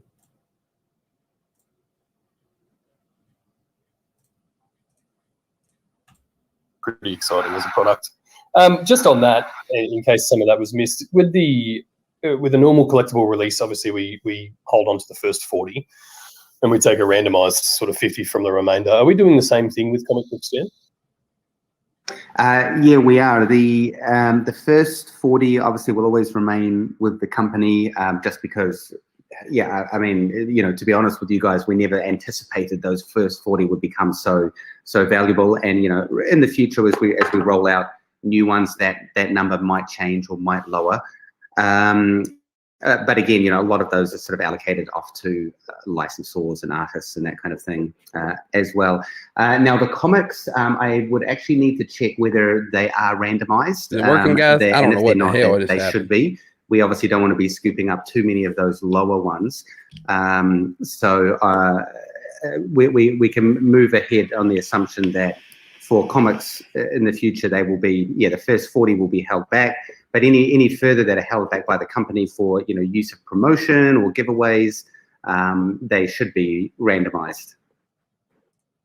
Yeah, perfect. I think that might have been what Irving was kind of getting at there with the sub 500s. We're like wondering if we were keeping the low I'm ones. scared to mess with it because it's all messed up right now. I don't know what happened. That's why I don't type on the keyboard. Okay, you've got a question there, and then we might type on my cell phone. call it a day. Yeah, actually, just on that point, this was a very good community question. I just completely forgot about it, but it's on the point of the comic editions that you guys keep back. I know you keep back #1 for the VeVeVerse, but because for comics, we have this kind of unique system where all of the covers are in one pool, so you only get one type of edition #1 out of everything. Would you guys be able to tell us, probably whenever you can, what type the edition #1 is that you're keeping back? Because we know that it can only be a secret rare or even a common, but you can only get one of that edition #1, regardless of the cover type. Yes, that is a great question, actually, Kay. I'll have to go and have a look at what the comic allocations are, because you are right. There is only a #1 of a certain type of comic cover. So yeah, I'd have to look into that one.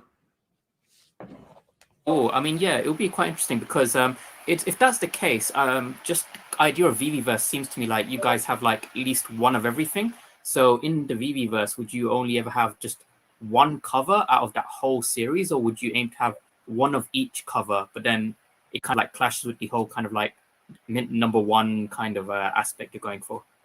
Yeah, well, I mean, the company will always have one of everything because it's the company, and it should always have one of everything.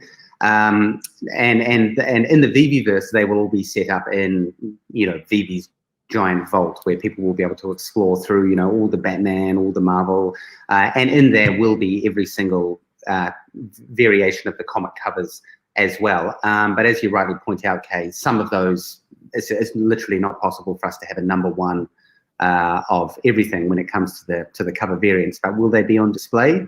Absolutely. Cool, perfect. All right, awesome.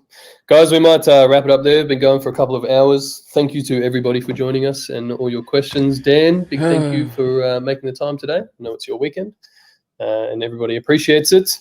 We'll be back at it next week at some point, so I'll just keep an eye on our announcement channels and I'll put that out. So if anyone didn't have their question answered, I apologize that we didn't get to you, but we will endeavor to in the next week anyway. So big thanks, everybody. I hope you all enjoy your weekend. That's it from me. Dan, any final words there? Just once again, thanks to everyone for taking part in the comic, and thank you again for all your feedback. I know there were a few little things left out in this phase 1, but like I say, fixes coming in to the most annoying little bugs next week anyway. And good luck for edition #1 of comic #1 of Fantastic Four. Yeah, I'm sure there's going to be a lot of excitement. Just on that, in the lead up to the drops too, guys, there is we do have a channel in our Discord called Granola Games, and Granola is one of our mods. He runs giveaways for just about every drop, and they play some games that they set up within the VV app. So if anyone wants to participate in that, meet some people in the community, or potentially win something, make sure you're jumping in there. I think he starts an hour before the drop, so you should be able to jump in there too. But otherwise, thanks everybody. We start 2 hours. You start 2 hours before now? Okay. All right. Yeah. Sometimes we're 5 hours after too. Yeah, I see that chat open all the time. So anyway, if people want to participate, get involved. Big thanks to you guys for putting that on as well. And yeah, good luck in the drop. Thank you, everybody. What's up, guys?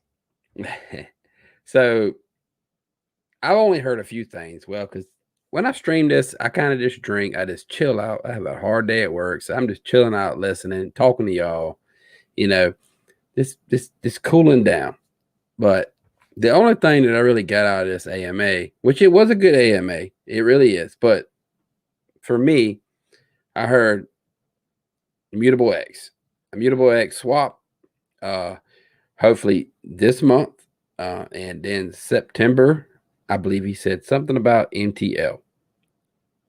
Or what? Or do I have it backwards? I don't know. I've been drinking. I should write this stuff down. Usually I watch a stream the second day and actually talk about everything because, you know, then I can comprehend everything because nobody's messing with me. I can just listen to everything. But yeah, so there's a lot of FUD going on right now about the OMI token. I'm still bullish as hell on OMI token. I'm going to tell you straight up. I'm still bullish as hell. There is no token utilities right now. So there's nothing to look forward to. My dog's sitting there. He's like, I'm ready to go outside. I was like, I know, man. Hold on. They could drop Pokemon tomorrow and we'll get a little spike and it'll come back down. It doesn't matter.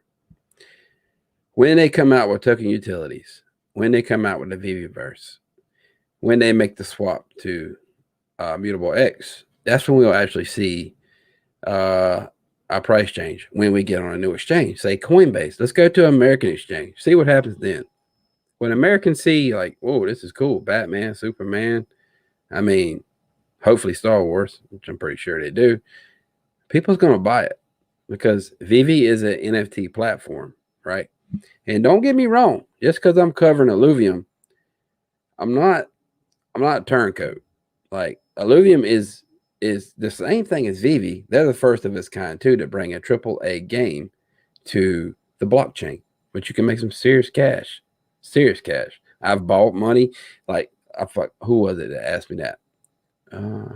Gooseneck. Yeah, you asked me what crypto I'm in. I'm in two. I was in ADA, which ADA is great. You know, XRP, man, hands down. Chainlink, hands down. But I only have so much money, guys. Like my wife's on my ass now about it. But so I put a lot of money in OMI. I have a lot of money in OMI. And I'm down. Shit, I don't even look no more. I was probably 40, 30%, 40. I don't even know. So whatever it is. I know it's some thousands of dollars is all I can tell you. But I don't care because when I bought OMI, I'd planned on staying in it for at least a year. At least a year. And then I'd go from there. And I'll let y'all know if I sell. Yeah, XRP on me fire straight up. Straight up. Immutable X is where it's at. We got to make the swap. So don't listen to everybody fudding. Just like JP that whale talking about, I'm a sell. I don't give a shit. Sell. I don't care. Dude, I'm not bullied. I've been in construction since I was 18 years old and I don't take no shit. So I don't care. Sell. I'll buy more. I'll max out credit cards if I ain't got the money. I don't care. It is what it is. Sorry, I've been drinking, guys. So I'll tell you straight up how I feel. But we got to make the swap Immutable X. We got to get token utilities. I'm all for OMI. And I like VV. But I'm going to tell you, I have slacked off from buying VV NFTs. And it's not FUD. And it's not that I don't believe in them. It's just that I'm not a collector. I buy NFTs. At first, I was buying NFTs for sets. I was like, oh man, I got to get this. I got to get that. Get the sets out for Master Collector. But they haven't said anything else about Master Collector. I know sets will have something to do with Master Collector. And I've also heard Reese actually talk about this. When they talk about staking OMI, that's great. But it's going to be from the start, which I don't know exactly when, September, October. I don't know. Staking OMI, you will be staking OMI for benefits for VV. That's it. You might get 2 seconds buy-in time, a little quicker. You might get a bat cave or something like that. I mean, I don't know. They really haven't said too much about Master Collector because, well, we all know they had to redo Master Collector, and we know why. But I'm not gonna get into that.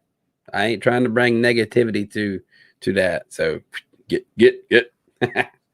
But it's gonna be for VV stakers. It's gonna be for true VV people who want to buy collectibles, or hell, who wants to buy them and flip them. I've been flipping mine. I'll buy them, I'll flip them. Add up. I was like really low on my gems, and I'm starting to sell some, but I'm not selling sets. I'm selling duplicates that I've actually acquired. And just like yesterday, I got the ultra rare. I sold it. Gone. It doesn't mean I don't like comics and I'm not fudding on comics. It's just I'm 44 years old. I've never ever read a comic. I don't care. I mean, but that's where I was raised up. I go fishing, hunting, shoot guns. I buy hats. That, I guess if I'm a collector, I'm a hat buyer. I buy a bunch of hats. I got so many hats. I actually need to build a room for my hats.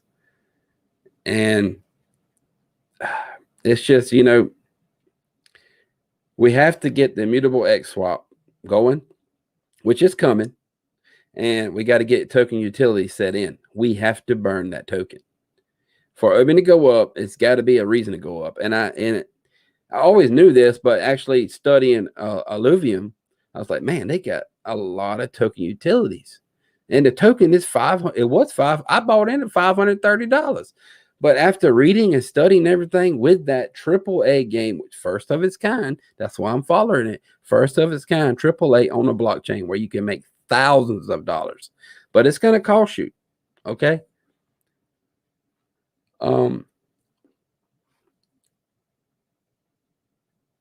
I forgot where I was at. Hold on. I'll get there. Give me a second. So yeah. If Ecomi was to implement Alluvium, I can't so much hell trying to say that word. I don't know what it is. It's from the South, I guess. I don't know. Alluvium. If they would implement their token burning style, which you can't, it's too late. You know, they're going to have to come up with their own burning of the token. And I'm sure they'll do a great job. I mean, it's a great team. It really is. But like Alluvium, so when you stake your money, you stake ILV, okay? They got it around the website. You can stake it ILV for, I believe last I checked it was, and it changes, last I checked was 84%. So I threw some money in there. And the first time I did flex because I'm not sure. I need to study this thing a little more. I don't want to lock my money up for like 12 months. Actually, for the first time I staked it was 44% because I went flex. So the longer you go, the more percentage you get. And then I started studying. I was like, damn, it's pretty good. So I threw some more money at it, right? I threw not a whole lot. I guess a whole lot to me, but and then I locked that up for 12 and I got that 84% gain on my ILV token, right? And then I started reading up on liquidation. So liquidation, I'm reading the comments. I'm like, don't sell your on me, man. Look, I'm telling you right now, don't make a mistake. Don't sell your OMI to diversify. Put it other places, but don't. I'm telling you right now, the OMI's gonna go. And when it goes, I'm afraid people will be too late and it's gone. Just like Bitcoin did. Daniel, y'all know Daniel, YouTuber, right? Daniel Lee. I was talking to him today, and I guess he don't care if I tell you this, but he had like 30 Bitcoin at one time, 2014, and it was up and down, and it went real negative, and he got out of it. He did. I couldn't handle the pressure, all the FUD on Bitcoin. 30 Bitcoin, and he got out. Where Bitcoin at right now? Where was Bitcoin at? 63? Was it 63,000? I believe it was. That's why I'm telling you. And I tell my buddy Drew all the time, I'm like, look, if you're going to buy something else, just put new money in it. Well, it takes a while to get new money. Yeah, I know. You got to work your ass off, make the money, make sure all the bills are paid, make sure everybody else is happy, and then throw some money at it. Yeah. Like if something happened right now, like if something happened to my truck, oh, I'd be up shit creek. I'd be heating up bologna sandwiches on the pellet boss grill and eating vanilla sausages with a sardine spoon or something, some shit like that. I don't know. But my savings is low, and I took a little risk, and I put some money in Alluvium. Okay. But what I'm saying about alluvium, I say you got two ways to stake alluvium. If VV was to actually do this, which I don't know all the rules and all the laws. So, you know, alluvium could do this, and in 2 years, you know, the freaking government comes down on them. It's like, hey, you can't do that. And then everybody's lost out. That could happen. That could. Well, VV is actually doing it the correct way. But once VV comes out with token utilities, the Immutable X swap, their own Ethereum blockchain, man, it's gonna roll fast. I really do. I really think it will. I never give up on VV. I won't, because the team, it's all there. The team, African, Daniel, David, Reese. Reese is great with communications. Did you hear Reese's speech tonight? Talking about he hit the nail on the head, because everybody's worried about the OMI token right now. And he pretty much, like, I'm gonna make a video about that one. That's what I'm gonna do. But yeah, it's just got to get some utilities, the VeVeVerse, the new showrooms. You know, they have a team of what, 20 or 30 now. Alluvium's got a team of 100 plus, I think. But they built a AAA game in 12 months, or they're building it. We don't know if it's going to come out in December or not. This is when they're supposed to launch to the public. I don't know. October is the private beta, so we'll see. Shit can happen. You know, what if it don't come out in December? Boom, token falls. I'm in the liquidated pool, so any sudden moves up or sudden down messes up your gains. The way a liquidated pool, SLP, works is it needs to gradually go up or gradually go down. That's how you make that 600, 700% on your tokens. Read about it. It's called impermanent loss. I think that's the name of it. I've been drinking. But yeah. But yeah, man. Hey, you still got to have faith in VV. I always have faith in VV. And I was gonna actually congratulate them on everything they've been doing tonight if I could have got up there and talk. And I was gonna get Reese to actually just give a little speech like, hey, you know, throw a bone to the OMI holders. Throw a bone to your investors. They feel left out. And I know Reese can give a good speech, and he'd lay it down. But yeah, that's pretty much all I got. I don't know else to tell you. We just gotta wait. Just gotta wait. But you definitely need to check out Alluvium if you got the money. If you ain't got the money, don't worry about it, because I got a lot more money in OMI than I do in Alluvium. Straight up, hands down. What else I got? Hell, I guess I'll end it with a bang. I got my new slide for my gun. I feel like Randy over here talking about my life and shit. It's like $230, I think. That's what I paid. This is for the PF9SS, which is the gun that I'm building. I'm going to be building this soon. So yeah, I want to make a video. Let me build this one first. Let me read YouTube, because once you cut, I don't know if you can see it. Yeah, it's too dark. But once you cut these two tabs off, this is considered a gun. Right now, it's not a gun.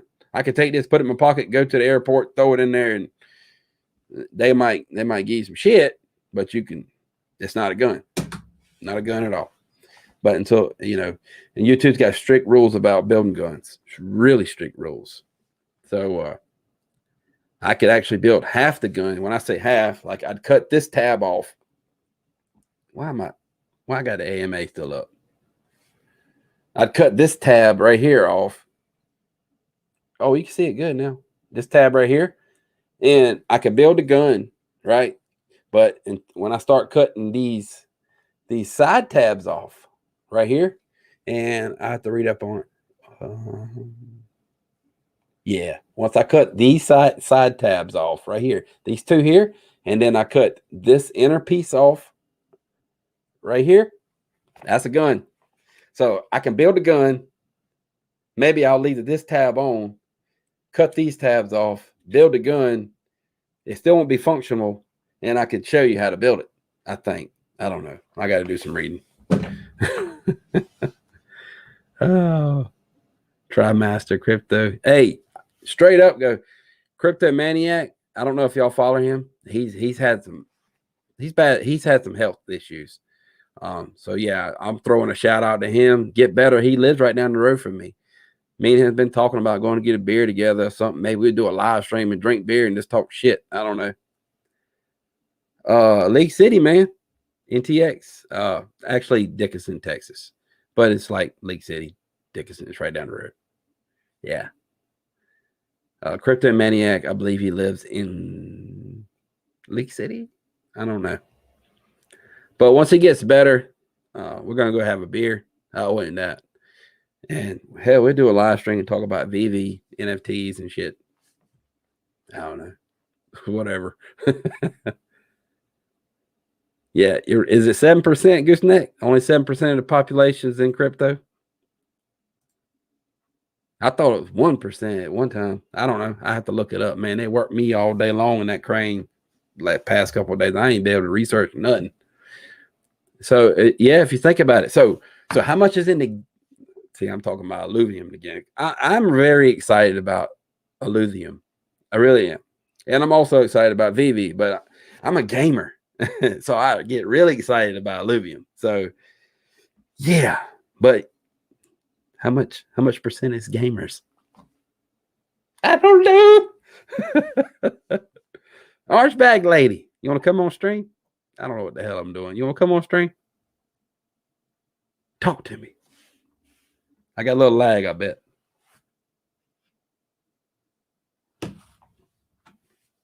That was my mom called me on the cell phone earlier, guys. She talking about, we out here partying. I said, where daddy at? He's at the house. And what the hell are you doing partying without daddy? You know better than that shit. Is it 1%? I'm a little lost. Is it 1% crypto or 7? I don't know. Yeah, man. Hey. Yeah, I'm gonna check Discord. I am. I'm gonna check Discord. It's been a while, man. I've been bowed up at work. People send me some stuff, and I ain't had a chance to even check it out. Did y'all like that video? Y'all watch that Lutheran video though with it? I really did burn a little bit of my eyebrows. I ain't gonna lie, but you know, it ain't gonna hurt that lose a little bit of eyebrow. That sucker's as thick as hell. So it is 1%. I don't know, but that's what I'm saying though is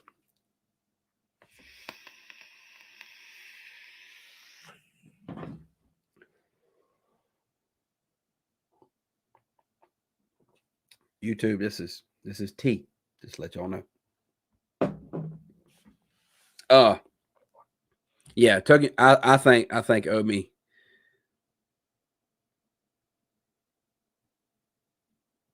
What you got? What you trying to show, Lori? Yeah, I know. They are. Immutable X is like, Immutable X would be the top freaking layer for games, for NFTs, for anything that wants to go layer 2 Ethereum. Like, holy crap. Immutable is the monster. Like, you got VV, king of NFT platform, right? Collectibles. And I'm thinking, because Immutable, Illuvium is not there yet, but Axie, right? We're going to call it Axie. Axie is king of blockchain gaming. Immutable is the king of freaking put your game there. That's what they king of.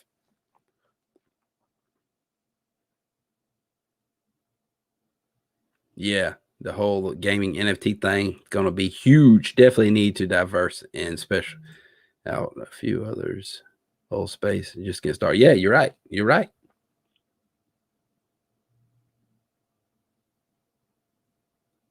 Oh, look, Orange Bay Lake. She turned me down. She turned me down, guys.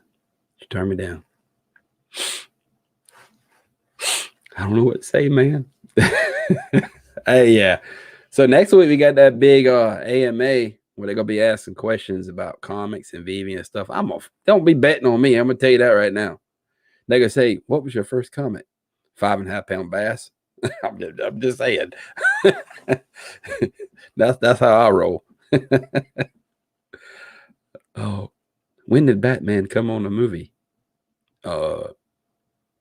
Springfield 45.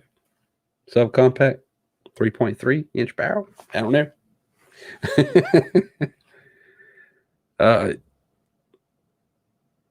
Let's see. I guess that's everybody's quit talking, so I guess I can end the stream. But yeah, like I said several times before, I need to get Cavell. Where Cavell at? I need to get him up and talk to him, man. Why he acting this way? Yeah, Cavell's my boy, and I'm gonna tell you straight up. So there's a reason. So I just need to holler at him and see what's up. But yeah, Cavell's my boy. Token utilities, mutable X swap. Trust me, guys, I'm with you. I have frustrations every day. Every day, I feel it. I'm like, God dang, when this shit gonna happen? You know. But you gotta think about it though. You bought this, I bought this not expecting to say. I bought this for retirement. So maybe when I say 1 year, maybe I'm lying. Maybe I should say 10 years. I don't know. Because I bought it for retirement. This is my, I don't have a Roth IRA. I don't have shit. This is my retirement.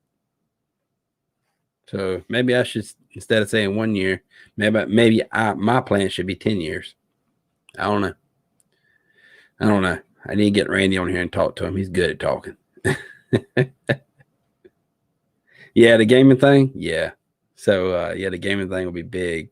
One of the hundreds. Yeah. The gaming is going to be freaking huge in the blockchain. And I think it's going to change the whole industry, guys. Like gaming PC, like World of Warcraft. And I don't even play World of Warcraft anymore, but I don't have time. But when I did play, it's like, I don't know, I just wasn't getting into it. But then that could have been the game, you know, because the game has changed a lot. Hell, I'd play classic every day if I could, because it's more my style. I don't like things changing, but I know that's the way it's going to go. But yeah, I think blockchain games is breaking out right now. I really do. It's so many breaking out right now.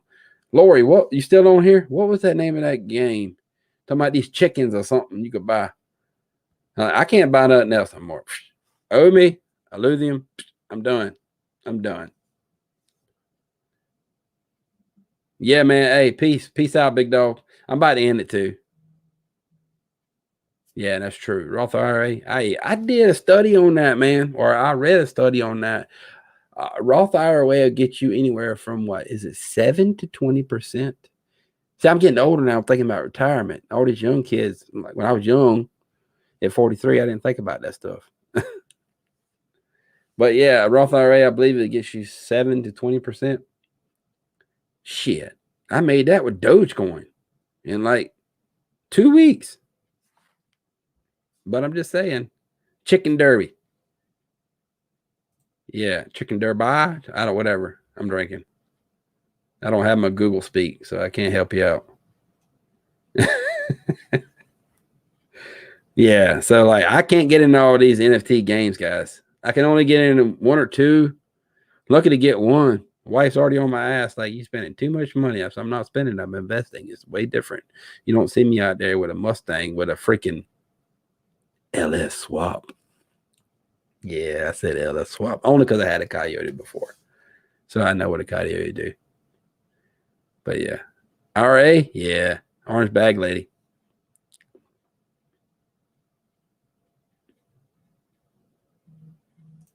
I'm gonna tell you right now. Yeah, you're right. After all, Noise V, who has a license, they will be one of the biggest NFT platforms. That is a known fact. I'm looking in the future. VeVe will be the biggest NFT platform today for the whole freaking future. I'm telling you, they will be. But see, people are getting confused when I went to talk about Illuvium.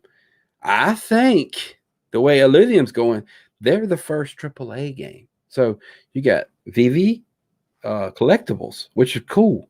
You know, you got all your comic figures over here. Everybody loves that stuff. You know, I see why. And then you got gaming over here. So why can't I just talk about both? I had somebody say, "Oh, you're a trader." I'm like, what the hell am I a trader for? I'm still in OMI, and I'm buying Illuvium. Gaming, NFT. Gaming, NFT. 2 different things. Even though it is NFT, and they have it on Ethereum blockchain right now. OpenSea. You can actually go on there and buy. You know what? I'm gonna show you guys. What the hell? I'm gonna show you. Let's go real quick. But this is VeVe. I don't know why I'm trying to show y'all something about lithium. Hang on. OpenSea. Let's go. I'm making a video about this tomorrow, actually. Why did it say open season? Damn it. Come on.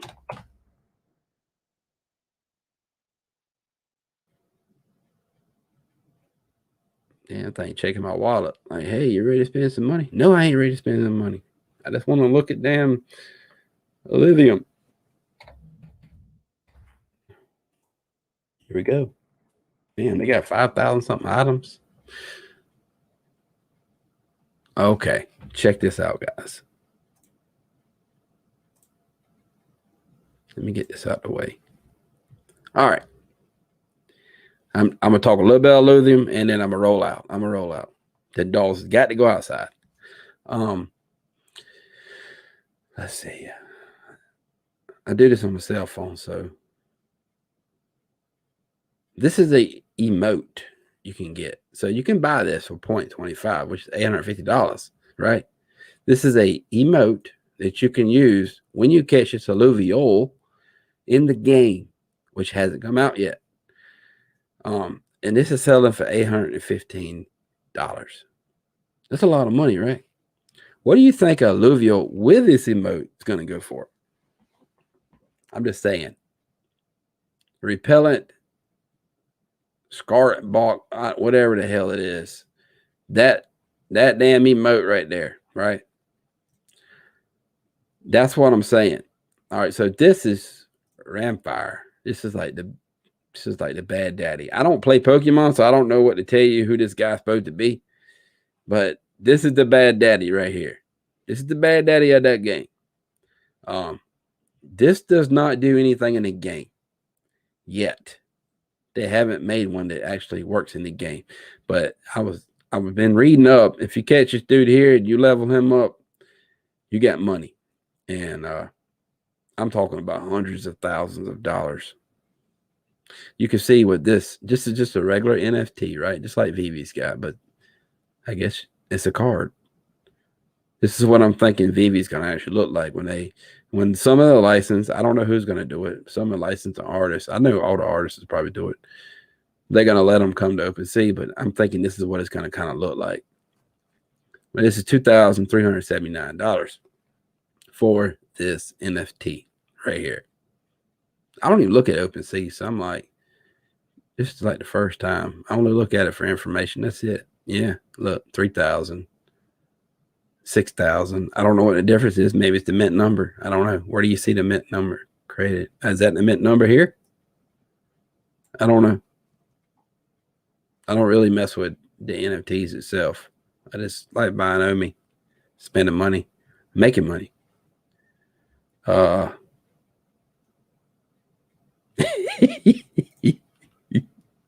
I like having a wife and a girlfriend. You can have both. Man, you trying to get me killed. You know my wife know how to shoot, right?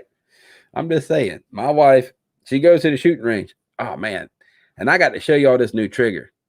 God, I can't remember the name of it now.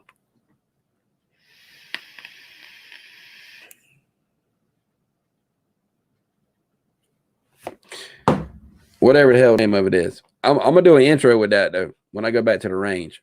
When the damn prices of bullets come down a little bit more. I mean, I got like 3,000 rounds, but still, that ain't enough. I need more.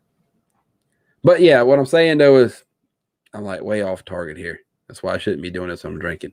These emotes right here that you can buy for lithium, right? And when the game starts up, I was told you can burn these NFTs, which are the emotes, onto your alluvial. Yeah. To get this emote for your alluvial. So that'll actually bring the price up on your little creature that you just got with a crystal or a shard. Like I said, I'm still studying everything, guys. And I'm gonna bring it to you the more I study it. I'm just rambling on now. What's that? I'll lose money.